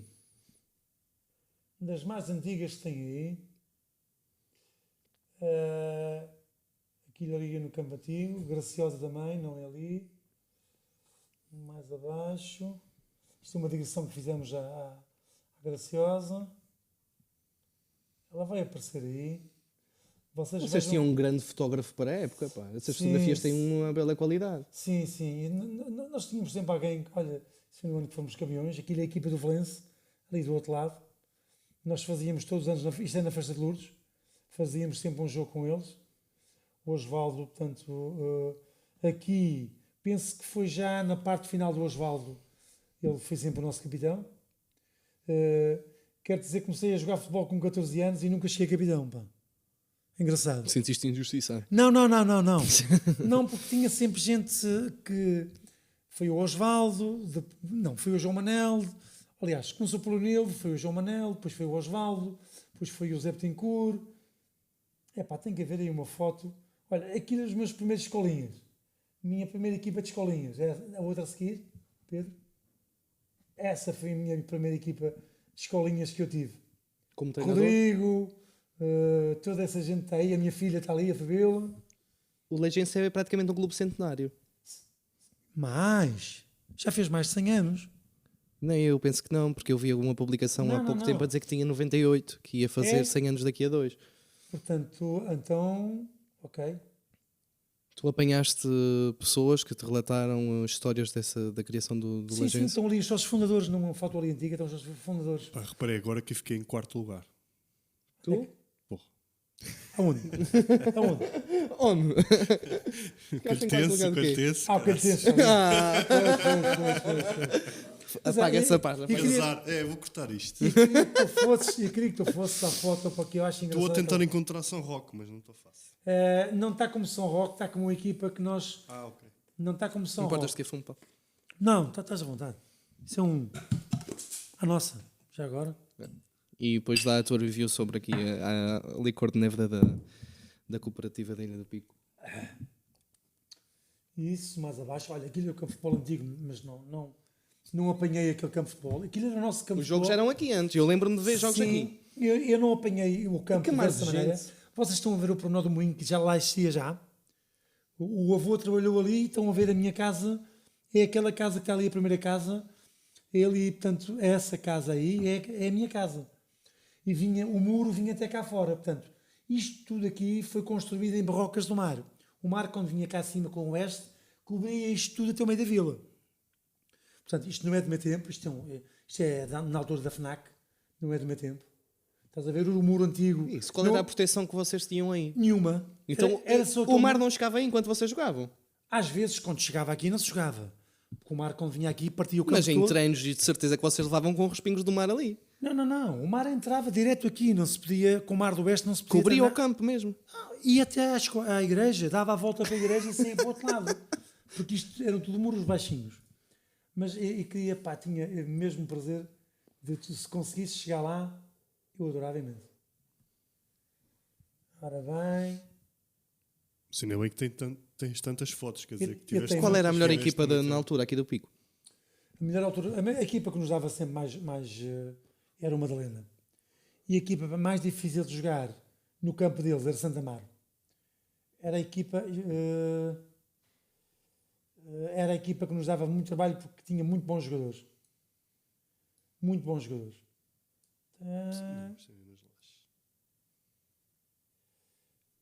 Mas na altura vocês não tinham profissionalização nenhuma, certo? Não, trabalhávamos. Olha, na altura Tinham algum estamos quase lá. Tinham um ensinamento tático, por exemplo, Olha, que era eu tinha aqui 16 anos para aí. E o Clarence aqui olha para a cabelama deste gajo, pá. Olha para aquilo. Foi dos melhores centrais de marcação que eu já vi. E isto depois, durante muito tempo, havia uma hierarquia no clube. Portanto, os mais velhos sentavam-se sempre nos mesmos sítios. Os novos ocupavam os lugares que iam saindo dos mais velhos. E, portanto, ninguém se sentava no lugar onde se sentava todo o pessoal que ali estava. E eu ia perguntar-te se naquela altura havia noção de tática do jogo, por exemplo, o que era um 4-4-2, um 4-3-3. Sim. Que era um médio ofensivo. O Chico, nós chamávamos o Chico. Olha, isso é um jogo com o Ferrel em São Mateus. A segunda eliminatória com o Ferrel. Porque eu joguei desde os 14 aos 26, 27 anos ponta de lança e depois fui substituir o Fernando que era o guarda-redes titular nessa altura. Isto é quando eles subiram à terceira divisão. Tirava muita foto. Mas elas vão estar alguns por aí. Não tem mais fotos? Eu já cheguei ao fim. Tem que ter fotos de... Vamos aqui para o início outra vez. E tu alguma vez pensaste em seguir essa carreira? Não, eu tive no Santa Clara a experiência, não sei se sabes. Não conhecia. Tive no Santa Clara quando estava na segunda B com o Baltazar. Mas aquilo era muito, muito violento. Pá. Para além de trabalhar, tinham treinos bidiários. Portanto, tinha que ir antes de trabalhar, treinar, trabalho, acabar o trabalho à tarde, treinar. E depois, para um indivíduo como eu, que já tinha um trabalho quase certo, viver do O que é futebol. que fazias em São Miguel? Não, fui fazer uma formação de 6 meses, Para trabalhar no trabalho atual que... no trabalho que estou neste momento, e na altura, portanto, fui à experiência ao Santa Clara. Mas não me adaptei porque encontrei muita ronha, muito gajo já abatido. Que tinham tido, se calhar, um acompanhamento diferente, não é uma isso, formação diferente. Não, o problema não era esse. O problema é que um gajo de fora lá, o Medina teve grandes dificuldades em se impor lá no Santa Clara. O Medina, aliás, o Medina foi para o Santa Clara na altura que eu entrei para o meu serviço que estou agora, que foi em 82. Portanto, trabalho lá mais... como inspetor? Não, entrei como escriturário de datilógrafo. E depois fui evoluindo aos poucos, com as vagas que iam aparecendo, fui evoluindo aos poucos. Mas então nessa tua geração surgiram alguns talentos que foram para patamares mais elevados. na minha geração, no Lagense, nós tínhamos jogadores que acabaram por não ir para grandes equipas. O Medina foi o único, talvez, que tenha ido para o Santa Clara e que teve alguma evolução lá. O resto, o Osvaldo podia se encaixar em qualquer equipa dos Açores a jogar futebol, porque foi um dos indivíduos mais completos que já vi, como ponta de lança, como central, como médio, menos baliza. Baliza ninguém fazia bom. Mas no fundo tivemos uma década de jogadores de topo, pá. E então em 10 campeonatos ganhámos 8. Portanto, é para tu veres, Madalena ganhou 2, ganhámos 8 campeonatos. Mas tínhamos equipas muito boas. Tenho pena de realmente não veres aqui a equipa que tinha o Canarim, pá. Mas ela está a algures por aí. E num sentido de treino, havia alguma noção de preparação física? Não, a preparação física era a tropa. Nós tínhamos preparadores físicos na altura. O Leonildo, que foi aspirante na tropa. Então a única noção que vocês tinham do que era o treino, Força. a nível do treino de força, ou treino físico, era o que passavam por experiência própria no serviço militar. Tal e qual. Era-nos dado força e depois davam algumas noções de tática de futebol. Quanto tempo é que passaste no serviço militar? 2 meses e meio, pá. Safei-me antes da tropa acabar, da recruta, por uma situação muito difícil, pá. Eu aos 19 anos tive uma ruptura de ligamentos cruzados do joelho esquerdo. E portanto, na altura, quando fui para a tropa, sempre joguei futebol, nunca parei, pá, operei, mas a tropa não me dizia nada, pá. Eu entrava bêbado e saía bêbado, pá. Era só beber, não fazia mais nada. O que gostei mesmo foi recruta, que era treino, o resto é só beber e mais nada. E então, na altura, apanhei um médico que toda a gente que pudesse pôr em casa punha. E eu então, você não tem mesmo nada, tem emprego, não é? Vem aqui um joelho, arranja aí qualquer coisa que queira ir para casa. E disse, olha, a hipótese é, aquilo eram camaradas de ferro e tal, era bater com o joelho, e dizia o gajo, meu aspirante, estou todo lixado do joelho, isto não anda nada bom. E fui andando e vou ter que levar uma junta médica, faltava, sei lá, 10 dias, 15 dias para jurar a bandeira e nada de junta médica. Até que um dia o gajo disse, nunca consegui decorar o meu número de tropa, porque nunca andei fixado naqueles números. Soldado, tal, apresente-se, dia tal, junta médica. Cheguei lá, nem me fizeram perguntas. Olha, liga lá para o seu chefe de serviço que você na feira está no pico para ir trabalhar. Tu fizeste a recruta onde? Terceira. Fui datilógrafo e ao mesmo tempo era atirador especial. Mas quando soube que os atiradores especiais iam fazer carreira de tiro para longe, isso não, é pá, não que não aí. Nunca quiseste sair aqui do Pico? Não. Eu corri muitos sítios. Há uma outra faceta que vocês não sabem, mas também fui cantor do Grupo Coral das Lajes. Uau, muito bem. Fui cantor do Grupo Coral das Lajes muitos anos. Já cantei a Oração dos Fiéis. É verdade, num grupo que era a culpa do violão com o Padre Rui. Pois, vê lá, mas também cantei num grupo coral durante muitos anos. Vê lá, para me meterem de solista a qualidade do Pois, grupo. Mas às vezes é preciso ter vontade. Porque depois de ter vontade, o resto vem a seguir. Continuo a achar que foi uma má decisão. No fundo, pá, a minha...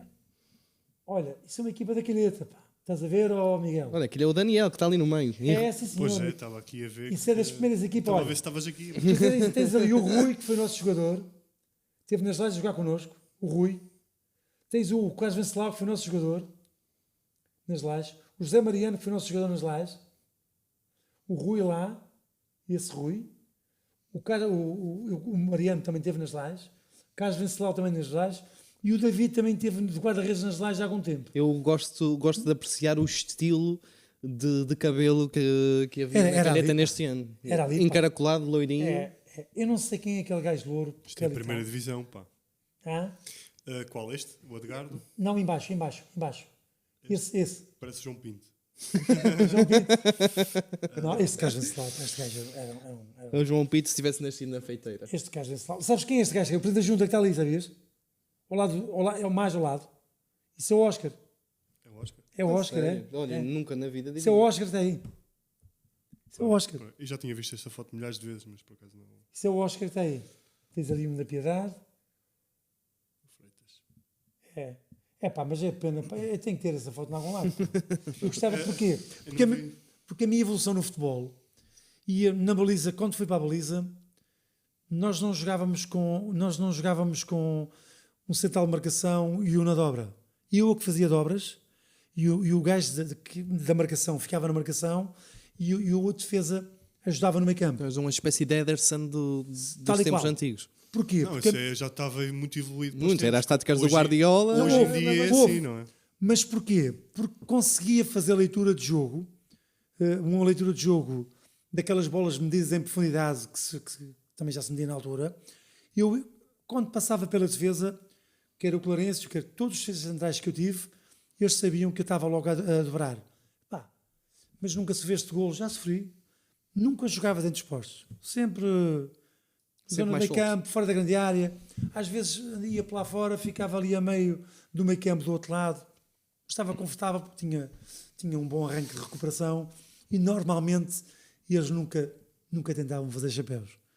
Portanto, quando as bolas eram metidas eu conseguia ir dobrar ao lado ou ao outro. Portanto, tinha essa facilidade. E esses jogos eram conflituosos entre as equipas aqui do Claro, pá, uma rivalidade medonha, pá. Muito mais que hoje em Parecido com os dia. votos? Pior, pá. Pior? Pior. Oh. Houve. Isto é um pormenor bem importante. No meu tempo, o Senhor Edmundo era uma das maiores empresas do Pico. Caminhonetas, táxis, tudo. A nossa equipa, quando se deslocava, eram sempre 2 caminhonetas para ir ver o jogo. Para ir ver o jogo. Alugadas, pagavam, às vezes ele oferecia uma, pagavam a outra.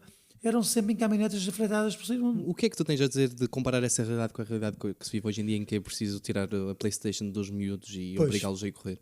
Epá, isso é uma das coisas que os tempos evoluíram, mas nesse aspecto eu acho que evoluíram para pior. Porque hoje em dia tu tens um miúdo a jogar futebol, a jogar vôlei e a jogar uma série de coisas. Mas tu cortas o futebol, cortas o vôlei e deixas o telemóvel e a PlayStation. Ele quer isso? Porque ele não quer apanhar chuva. Quer estar confortável. Quer estar no sofá, com a PlayStation, a ver televisão. Agora, se tu cortares a televisão, se lhe cortares o telemóvel, se lhe cortares os jogos, o gajo vai-se passar, vai ter que estudar. Porque no meu tempo também se estudava e jogava-se futebol. Conciliava-se. Havia mais convívio, não havia o cá hoje em dia, claro que não, mas jogávamos cartas juntos, fazíamos pescadas juntos. O Lagense sempre teve... o Lagense e a Calheta também tinham o hábito de ter sempre uma tasquinha quando acabava o jogo, tinha sempre uma bifanazinha para a gente comer, um suminho. Era o que a gente tinha. Tudo tradições que se foram perdendo com, Pois, claro que hoje em com o dia, passar dos tempos. depois cometeu-se alguns erros, que foi pagar a muitos jogadores. Consideras que a profissionalização neste nível é um erro? Quando eu digo profissionalização, no sentido de começar a ter jogadores pagos. Eu penso que sim, porque repara, hoje em dia tu vais a um júnior que seja bom jogador, ele pergunta logo quanto é que me pagam, percebes? Porque incutiu-se na cabeça desta gente, pá, eu sou bom, tenho que me pagar. Enquanto no meu tempo a Fazia-se minha por mãe... amor à camisola. Hoje em dia tu vês um miudinho ir para um jogo, para um treino, nem mal a leva.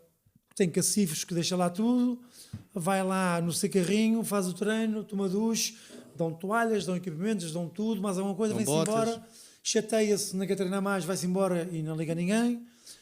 Se seja alguma coisa, o gajo ainda te manda para o outro lado, e tu, como tens já alguma idade, portanto, não te vais chatear com esse indivíduo. E hoje em dia, assim, antigamente não. Estava chuva, estava vento, há treino, é treino. E não havia luz, não havia Era o holofote. entretenimento da Claro que era o nosso passatempo que nós tínhamos, era jogar futebol. E era substancialmente muito mais saudável do que é hoje em dia. Claro que sim, claro que nível sim. Houve. de passar o dia a conviver tu hoje em através dia- de um headphone, de um headset. Eu se disser, e espero que esta imagem passe. Hoje em dia, Miguel, se vais para uma mesa, prova aqui a aguardente da cooperativa. se vais para uma mesa conversar com amigos, a primeira coisa que tu vês são 10 gajos a uma mesa, paca, enviar mensagens. Epá, e conversar, nada. Não se conversa nada. Portanto, conversar sobre vários temas que existem hoje em dia no mundo. Tudo e mais alguma coisa. Não, nada, não se conversa sobre nada importante, é telemóveis. Eu outro é- dia na é escola, por acaso Instagram, tive uma conversa interessante lá com um aluno meu, em que ele estava a dizer que estava cansado, não sei o quê. Estás cansado de quê? Mas o que é que tu fizeste? E ele, não fiz nada. Cheguei a casa à 1 da tarde e joguei computador até à meia-noite. E eu, excelente plano de vida, realmente. Aproveita o teu tempo a passar 12 horas a jogar computador. Excelente plano de vida. Ainda há, Rodrigo, alguém. Eu tentei incutir nos meus filhos essa mentalidade, que o telemóvel não é tudo, não é?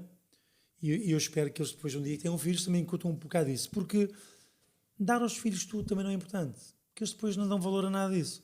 Dão uma semana, da outra semana já vão embora, não ligam nada daquilo. Querem sempre mais. Portanto, é bom. Por exemplo, o convívio dos bots, eu recordo-me que era excelente nessa perspectiva, porque nós íamos para uma regata em São Mateus, levávamos os bots daqui às 8 da manhã, chegávamos lá, não havia ninguém a mexer em telemóveis durante toda aquela tarde, era andar para cima e para trás, arrumar os bots, começar a prepará-los, o pessoal a conversar com a tua companhia, acabavas, convívio, e passavas o dia inteiro sem ligar a ninguém, sem olhar para um Facebook, para um Instagram, para nada. Estavas concentrado naquele convívio. E quero só voltar aqui a uma imagem anterior, porque é essa imagem que fiquei sempre na minha retina, era que eu, quando comecei a jogar futebol, novo, que gostava imenso de ramboias e coisas no género, e eu não dormia antes de um jogo de futebol. Com os nervos. Ansiedade. Não, era pensar no jogo, o que é que poderia fazer num jogo. Visualização. Visualização, E não tinha dormia isso nada. muito com a regata. E mais, eu se perdia um jogo, para mim, aliás, para mim não, para a minha equipa toda, era a mentalidade que nós incutíamos em todos. Perder não era chegar ao final, ok, para a próxima é melhor. Não. Perder é perder. E nós por dentro ficávamos todos fechados. E na semana a seguir estava lá toda a gente no treino. Quem jogou, quem não jogou, estavam lá todos para ver se arranjavam um lugar para jogar. E foi no fundo essa mentalidade que eu fui passando para os bots e com alguma assertividade que resultou. Essa mentalidade que me incutiram quando eu era novo, Tens que ter essa mentalidade para ser bem sucedido. senão Não é hipótese. tu não chegas a lado nenhum. Se quiseres ganhar alguma coisa, tens que ser assim, senão não chegas a lado nenhum. Não é hipótese.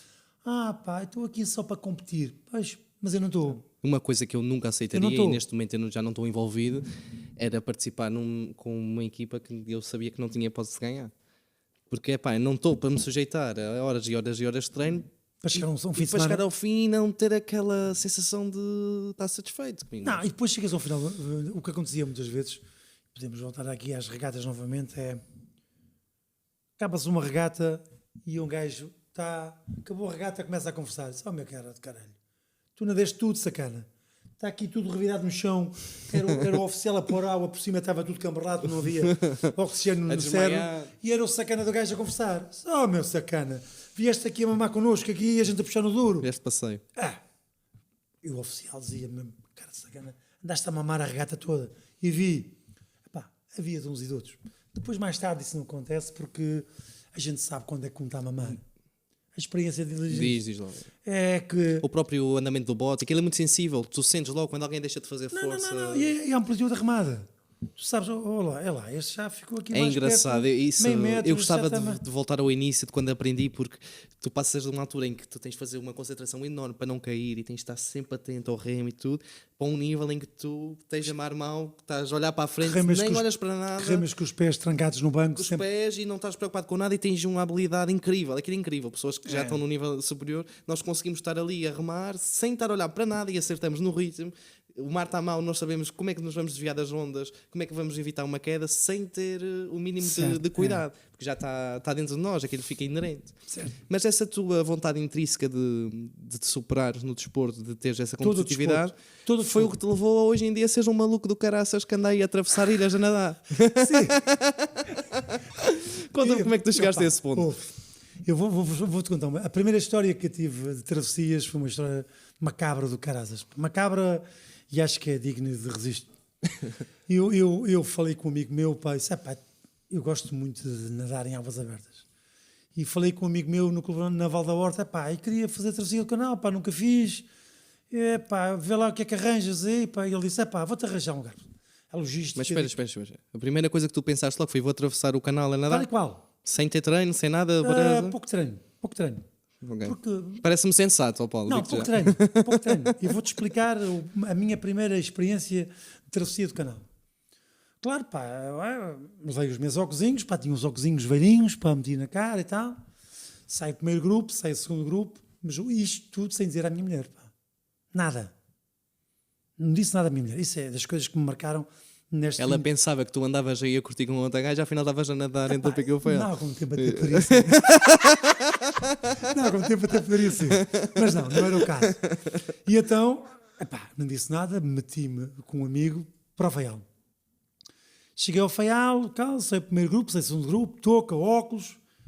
Eu chego ali, a sair mesmo ali a ponta do coisa, arrebento os óculos. E eu nem sequer olhei para trás, isso é sempre à frente.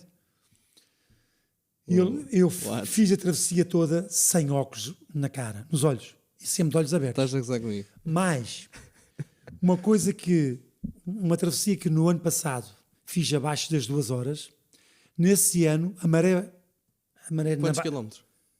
Os mesmos quilómetros sempre. Mas quantos quilómetros é que são? Não, nesse Pico Faial são 7 quilómetros. 7 quilómetros. 7 quilómetros a andar sem óculos. Sem óculos. Mas vê este pormenor. O pormenor é muito engraçado.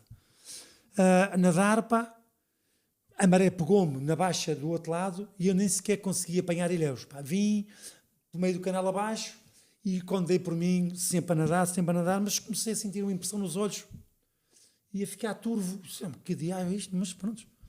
Cheguei perto dos ilhéus, maré, eu a nadar, a ver a mesma pedra. Eu na primeira travessia fiz quase 5 horas e nadei 11 km. 5 horas a nadar? Sem treino? Sem treino. Sem óculos? Sem óculos. E mais... e sem a mulher saber? Sem a mulher saber. E outro pormenor importante. E já não via a lancha, porque tinha as retinas todas queimadas. Era só para a esquerda, para a direita. Tu estavas completamente sem ver. Completamente cego. Mas eu nem sequer media as consequências disso tudo. Houve lá uma altura que cheguei-me para a encosta, a meta é sempre no mesmo sítio, área larga. E então estava lá a chegar e disse, esta à tua esquerda, aí, e eu olhava e não havia nada. Mas que é isto, não estou a ver nada, onde? Chega-te mais dentro. E eu lá toquei na escada, pronto, era a meta. Ok, cruzei a meta. Fui evacuado logo para o Faial, para um oftalmologista. Paulo, com quantos anos é que tu fizeste isto? Isso não foi há muitos anos, isso já tinha 50 anos, para aí. Com 50 anos, tu foste nadar 11 km sem óculos, sim. Ficaste cego, não paraste. Certo, 11 km, quase 5 horas a nadar, cheguei à meta só por sons, Fui evacuado na mesma altura para um oftalmologista, mas vou-te contar o resto. Que o resto é que é demais. Chego ao oftalmologista, o gajo faz uma série de exames. Epá, isto aqui é um caso grave. Chumaços para os olhos, pá, porque não podia abrir os olhos, estava tudo queimado, pá.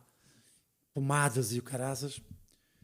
E então vi numa cadeirinha de rodas para a lancha, pá. De cadeirinha de rodas, ambulância, cadeirinha de rodas, e não estava vendo nada.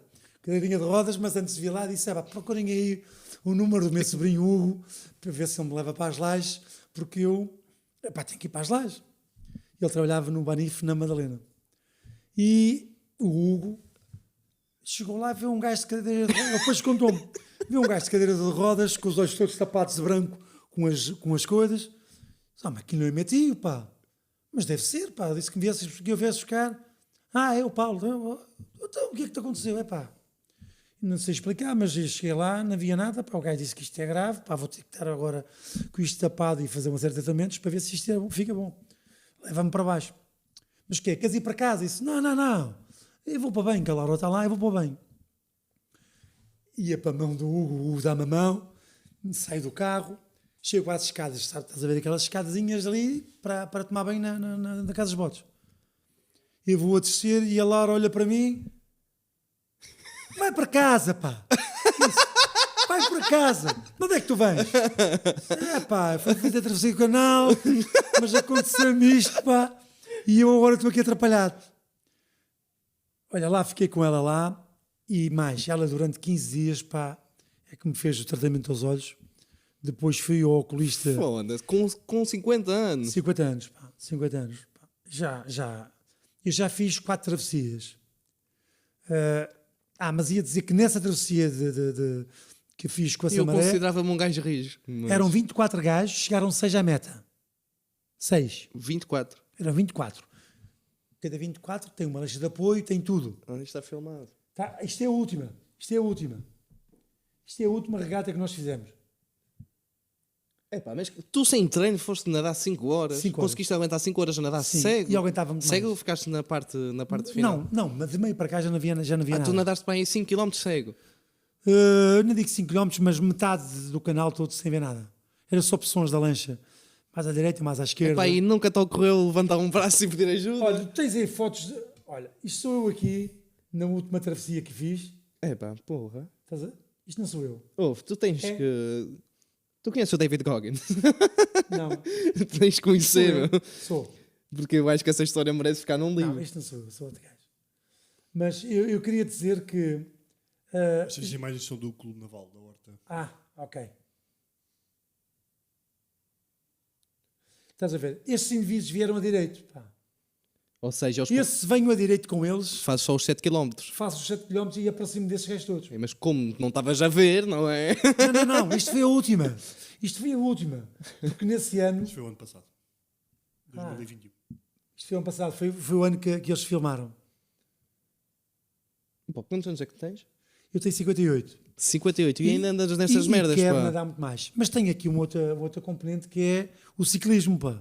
Comecei há 6 anos também, sou federado, faço parte da equipa dos Perdidos pelo Pico e então faço BTT, estrada, tenho um investimento em bicicletas que, portanto, antes de vir para aqui já fui fazer monte e de volta com esse vento que aí está, portanto... Fazes uma espécie de ultramaratonas da bicicleta. Sim, menos a corrida, porque a corrida tive de deixar pelo facto de o joelho, o impacto. Mas alguma coisa, tu não tens fisionomia, normalmente uma pessoa quando participa nessas outras distâncias tem uma fisionomia muito diferente da tua. Eu não tenho fisionomia de ciclista, de nadador, não, é isso que de jogador de futebol, de nada. Mas adaptei-me a todos esses esportes da melhor maneira. Não tenho altura para guarda-redes, considerei-me um guarda-redes Superaste razoável. sempre. Ponta de lança era baixinho, mas era muito rápido, tirava vantagem da rapidez. Na natação não me consigo cansar a nadar. No ciclismo também, aspas. O hobby da cultura. Fui músico também, pá. Toquei na Filarmónica também muitos anos, na Filarmónica das Lajes, muitos Temos anos. isso em comum. Toquei na Eu Filarmónica. não nado 5 horas, mas essa parte também. Tu gastas o quê? Clarinete. Clarinete. Clarinete. muitos anos. Mas diz qual foi a maior distância que fizeste de bicicleta? De bicicleta, olha, vou dizer, a prova mais violenta que eu já tive de bicicleta foi fazer uma volta à Ilha ao Faial, num dia, uma volta à Ilha no Pico, no outro dia, e no outro dia a seguir fazer meia volta à ilha e acabar nas torres lá em cima do Faial, como é que se chamam? Torre... Monte da Guia? Não. Lá numa subida muito alta, umas antenas quaisquer que existe no Faial. Conheces, tens noção do aglomerado das distâncias nesses 3 dias? Opa, volta à Ilha ao Pico, 106 km, volta à Ilha ao Faial, mais 57 ou 58 e no outro dia mais 30 ou 40. Portanto, foi um somatório de 3 dias à volta de quase 200 km. Mas a última prova é muito forte.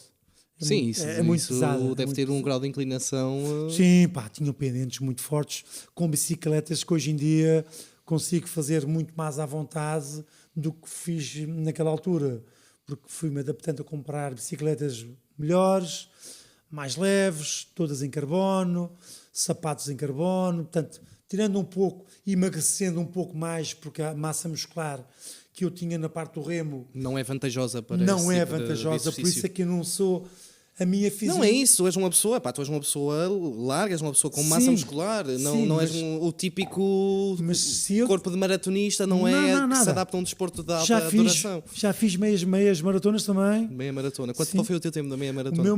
meu tempo, fiz uma meia maratona com uma semana de gripe. Fui com gripe na véspera para Lisboa, para o hotel.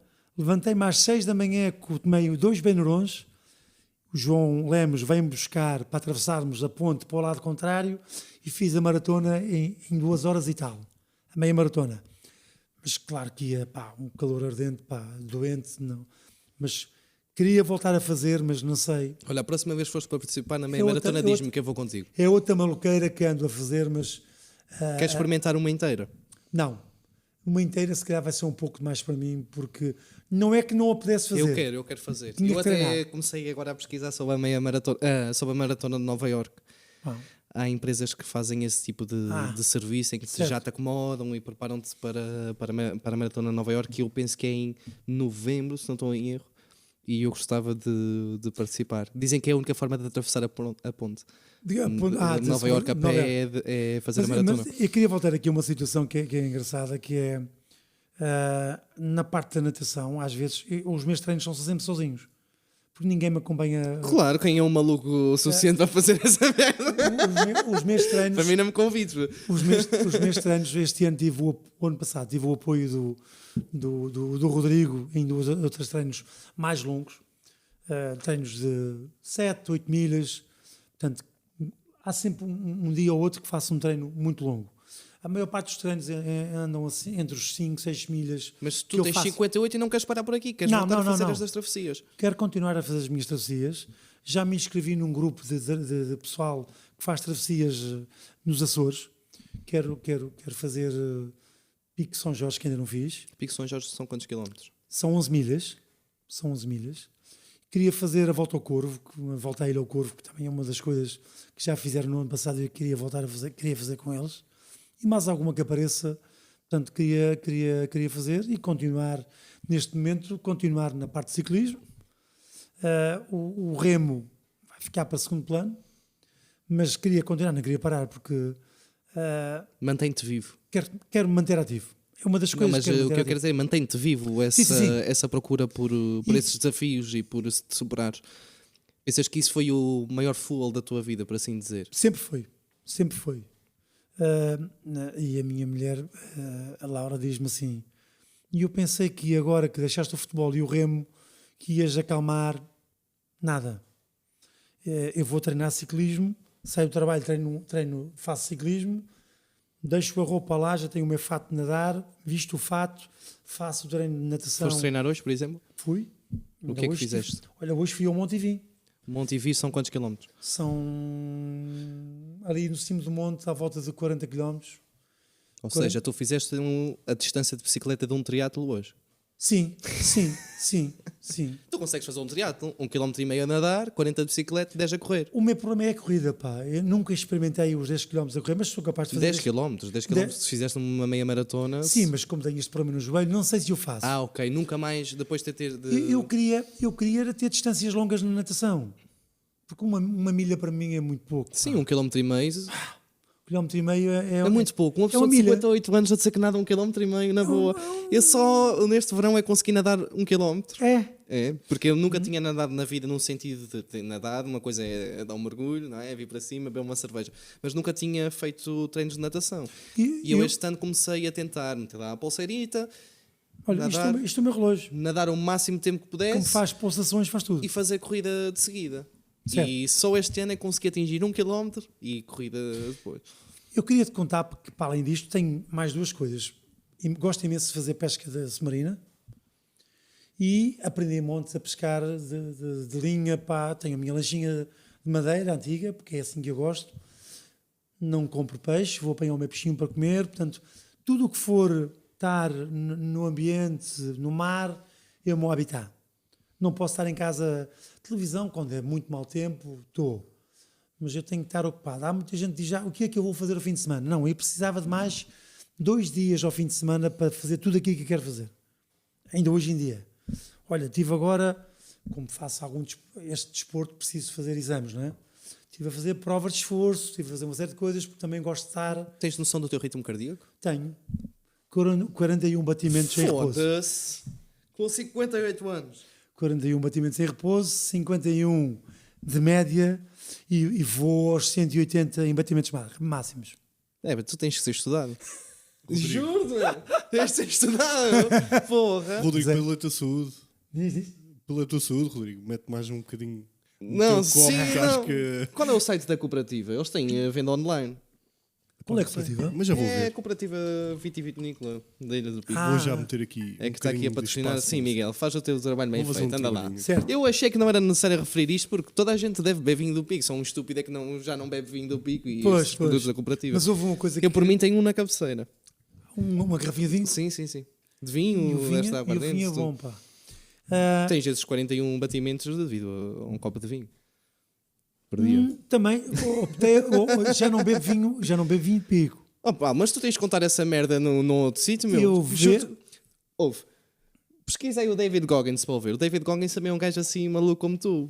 O tal gajo das aventuras. Sim, sim. O David Goggins é um gajo que também que faz ultradistâncias, ultramaratonas, tem assim desafios malucos. Quis bater o desafio de pull-ups, então treinou máximo de elevações, 60 e tal quilómetros a correr. Tipo, um gajo mesmo maluco. Inclusive a correr um monte de quilómetros com um joelho já todo fodido e ele não para. Então ele era um gajo gordo, não é? Entrou para o exército e superou-se e agora é um gajo totalmente dedicado à superação Se pessoal, eu te ao disser- exercício físico. Se eu te disser que quando remava pesava 104 quilos, 98, 100, 104, hoje em dia, com a atividade que faço ciclismo, estou nos 85, 86, que é o meu peso ideal em termos de massa gorda, massa muscular. Claro. Perdi, claro, um bocado. Eu sou um amador completo nessa, o David Goggins. Ele tem um livro muito interessante. Tá, já ouvi falar disso. Epá, agora não me recordo do nome do livro dele. Mas é onde ele conta toda a história de superação. Por acaso é... Procurei como é que é o nome do livro dele. No Limits? Epá, não é. Matt Book. É um livro muito, muito interessante. E aliás, também há um gajo que é... Can't Hurt Me, exatamente. Ele era um gordo. O gajo era da Marinha, é? E superou-se, fez todo o tipo de testes Ali está o gajo. dos mais exigentes para a Marinha, para as forças Olha lá, o especiais. gajo era um matelão do caralho. Faz ultramaratonas, Parece treino de Silo, o gajo força. fez Silo. Foi. Ele Foda-se. superou tudo. E o que ele tinha medo era de nadar. E então chegou a um ponto em que o gajo, tem medo de nadar que se foda. Atirou-se atado e tudo. Para perder o medo, meu. E ele chegou a um ponto na vida em que disse: eu quero ser alguém. E vou-me superar e vou ser alguém. E nunca mais olhou para trás. Eu nesse sentido, pá, do ser alguém, pá, o desporto neste momento é que me limpa a alma, pá. O nadar, o ciclismo, o mergulhar, o pescar, limpa-me a minha semana que estou a trabalhar e agora com as horas a adiantar, no verão, pá, para mim é é a melhor terapia que eu possa ter E tu, é a água. tu sabes que esse tipo de pessoas é que me inspira. Pessoas que Certo. fazem aquilo que tu fazes, Certo. pessoas como o David Goggins. Certo. Eu não sou. Como é que eu vou contextualizar isto? Ou tentar que tu entendas aquilo que eu quero dizer. Eu não ligo àquelas pessoas que fazem os discursos que às vezes aparecem no Facebook, no Instagram, Sim, ou a sim, dar aquelas palestras, dizer Show isto off. é motivação. Show A off. motivação para mim é uma treta. Show Não, off. motivação para mim é uma treta. Certo. Tu tens duas opções, que é ou escolhes fazer ou escolhes não fazer. Certo. Podes arranjar uma desculpa sempre para fazer algo ou para não fazer. E eu não gosto de pessoas que falem em motivação. Eu gosto de pessoas que realmente façam as coisas. Não. E são essas as pessoas que fazem o que é extraordinário que me inspira muito. E eu reencaminhei até há pouco tempo para o Miguel um podcast no Joe Rogan que um gajo que é o Nim Spurgeon, e depois o documentário que ele acabou de ver. Então um gajo que ele nasceu no Nepal e um miúdo, em adolescente, queria pertencer. Lembras-te, recordas do nome daquelas forças especiais que eu queria pertencer? Do Reino Unido, não é? Ou seja, era um teste que nunca ninguém na história tinha passado. E o gajo não tinha possibilidade de treinar. Da Porque terra não dele, deixavam, penso que nunca tinha- não deixavam Pessoal sair de casa. O pessoal do Nepal nunca tinha ido. Ou... Exatamente. Nunca tinha, ninguém daquelas nunca tinham passado no teste. E ele queria treinar. Porque desde adolescente que queria seguir aquela carreira. Então o que é que o gajo fazia? Como não se podia levantar porque os pais não deixavam ele ir treinar, à 1 da manhã acordava e ia correr 20 km todos os dias com uma mochila às costas. E voltava. E o gajo teve sempre uma vida de superação. Teve uma carreira nas Forças Especiais, que eu agora não me recordo o nome, Nim Spurgeon é este. O que é que o gajo fez? Chegou a um ponto que decidiu... Sou o gajo do Nepal, pá. Exatamente. Este gajo escalou 14 montanhas do mundo, Exatamente. pá. Ele decidiu... E via-se Viste o documentário, série. tens de ver o podcast. É incrível. Eu vi São essa pessoas merda, como pá. este que me inspiram. O gajo Espetacular, pá. deixou o trabalho, vendeu tudo o que tinha, porque decidiu, eu vou fazer um documentário e a subir as 14 maiores Não. montanhas do mundo. E fez a maior promoção que possa haver dos Sherpas, porque o gajo subiu e eles não sobem sem estes gajos, pá. Foi a maneira de os promoverem e lhe pagarem Exatamente. o que os gajos tinham direito de seguir. Mas tu sabes que este gajo disse... o que é que acontece? O recorde do mundo a subir estas montanhas era 8 anos, não era, Miguel? Cerca O de gajo de 8 8 meses ou 6 meses, não é? 8 meses. 8 meses. E só que ele chegou... 7 meses. 7 sim, meses. acho que nem sequer chegou, Mas exatamente. ele diz que vazia em 4, penso eu. E então o que é que o gajo diz assim? Foi para as promotoras, não é? Para as agências. Olha, eu tenho uma ideia, vou fazer um documentário, vou subir as 14 maiores montanhas em 7 meses. Os gajos começaram, tu és mas é maluco, vai para o caralho. É o mesmo que o recorde da maratona, não é? 2 horas e pouco. E alguém diz, Não, baixo 2 horas. mas essa não é oficial, que é Pois o... não, Morgado, sim. Exatamente, mas sim, ok, 2 horas, 2 não horas. é? E um gajo chega lá e vai dizer, vou fazer em 30 minutos. É um rácio semelhante. E toda esta começou a dizer que o gajo é maluco. Não, eu vou fazer. O gajo vendeu tudo, meteu hipotecas. A esposa fez também teve tudo uma ação e mais alguma importante. coisa e não tinha financiamento. E disse, foda-se, eu vou na mesma. E foi, começou a filmar aquela merda e depois agora está um documentário enorme no Netflix. Mas Já isto para vi, dizer, pá. Teve 10 estas anos, cenas, não é 10 anos na Forças Especiais do Reino Unido. Exatamente. Pois é. E o gajo vestiu SBS. para seguir um sonho, meu. E eu, isto, por pessoas como tu, com quase aos 60 anos, que ainda têm essa motivação Eu para tenho. todos os dias fazer algo que é super humano. E fizeram Epá, tudo sem equipa isso é nenhuma. inspirante. E Portanto, digo-te foram mais. eles sozinhos que produziram, produziram Ele o sobe o documentário e Everest tudo. e as outras duas, ele sobe a montanha mais alta, eu acho que é a terceira e a quarta, em 3 dias. 3 dias. Mas se eu disser, e vocês conhecem a aplicação Strava, não é? Strava é uma aplicação que todos os anos Sim, para uso, correr, uso. para ciclismo, e eu, pá, a minha competitividade leva-me a indivíduos com metade da minha idade, eu vou lá ver tempos, foda-se, este gajo ainda atrás de mim, por muitos segundos. Portanto, e no fundo, por exemplo, ainda hoje fui. E este ano, ainda ninguém fez um tempo melhor do que eu este ano. E sei que o vão bater. Mas como também estou a começar agora a época de estrada, eu também sei que vou melhorar. Vou melhorar como? Fazendo altitude. Subidas de altitude. Que é um tipo de treino que nós fazemos como se faz para as maratonas, porque é que os gajos do Quénia estão naquela altitude lá para cima. Portanto, quanto mais alto tu tiveres, A tua capacidade a tua capacidade respiratória. pulmonar vai... Mas é engraçado neste. Não te quero interromper o teu Sim, raciocínio, sim, mas também. no caso do Nim Spurgeon, ele não é da zona alta do Nepal. Pois. As pessoas associam as pessoas do Nepal serem bons a escalar Trepadores. montanhas, trepadores. Nunca tinha feito. Exatamente, porque nasceram em altitude. Ele não. Ele era da zona que basicamente é o nível da água. Ou Certo. seja, aquilo foi mesmo uma ideia. Epá, aliás, o livro que ele escreve, a contextualizar toda esta história, chama-se No Limit. E o No objetivo dele é mesmo esse: Ele é escreveu um livro provar depois disso.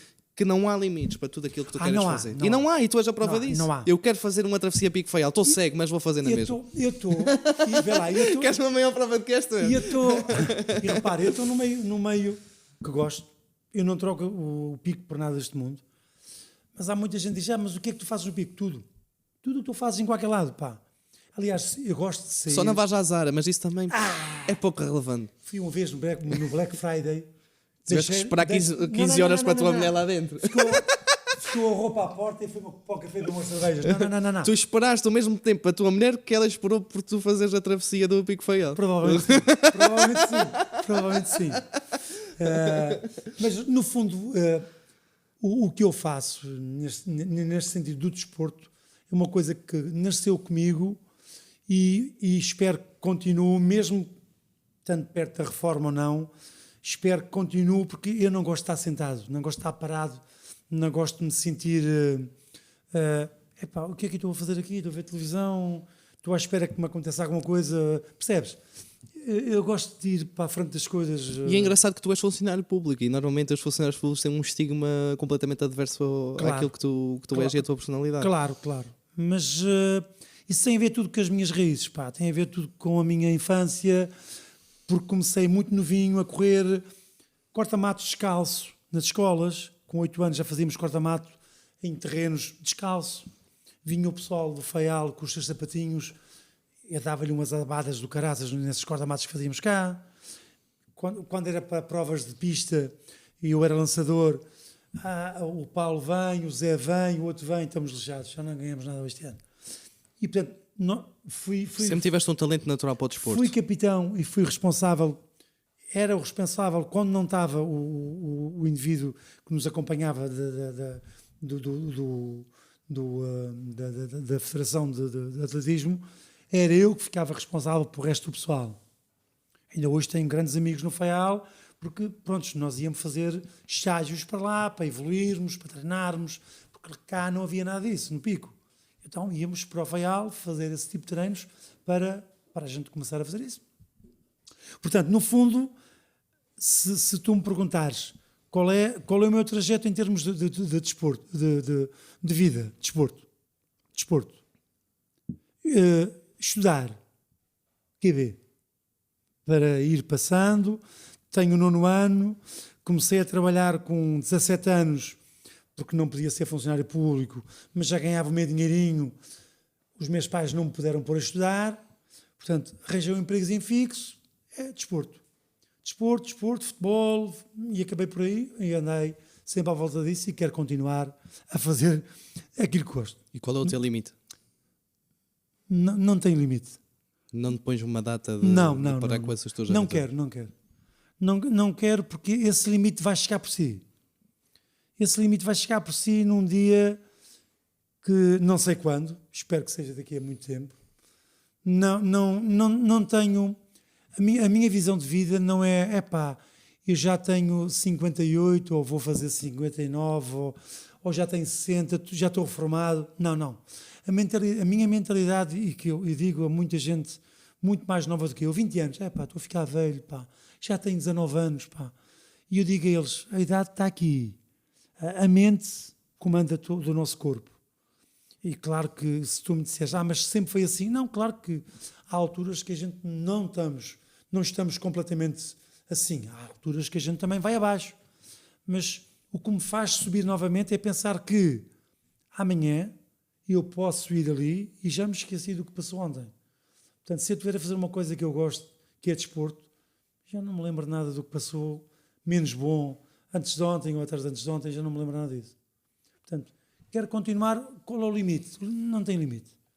O meu limite para a natação, e falo com muitos amigos meus e desafio muitos amigos meus mais novos, mais velhos não, mas mais novos, vamos embora treinar. É muito longe, está bem, eu vou ao teu ritmo.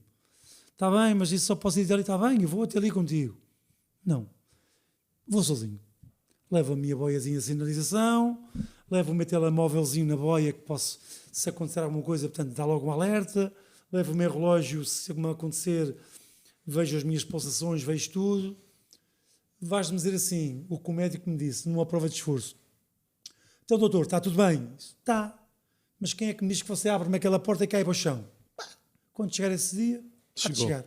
Não me preocupo muito com essa... Olha, eu gostava que. Não me preocupo muito com isso. Primeiro queria te agradecer muito de teres cá vindo. Não, E dizer foi um prazer meu, foi um prazer meu.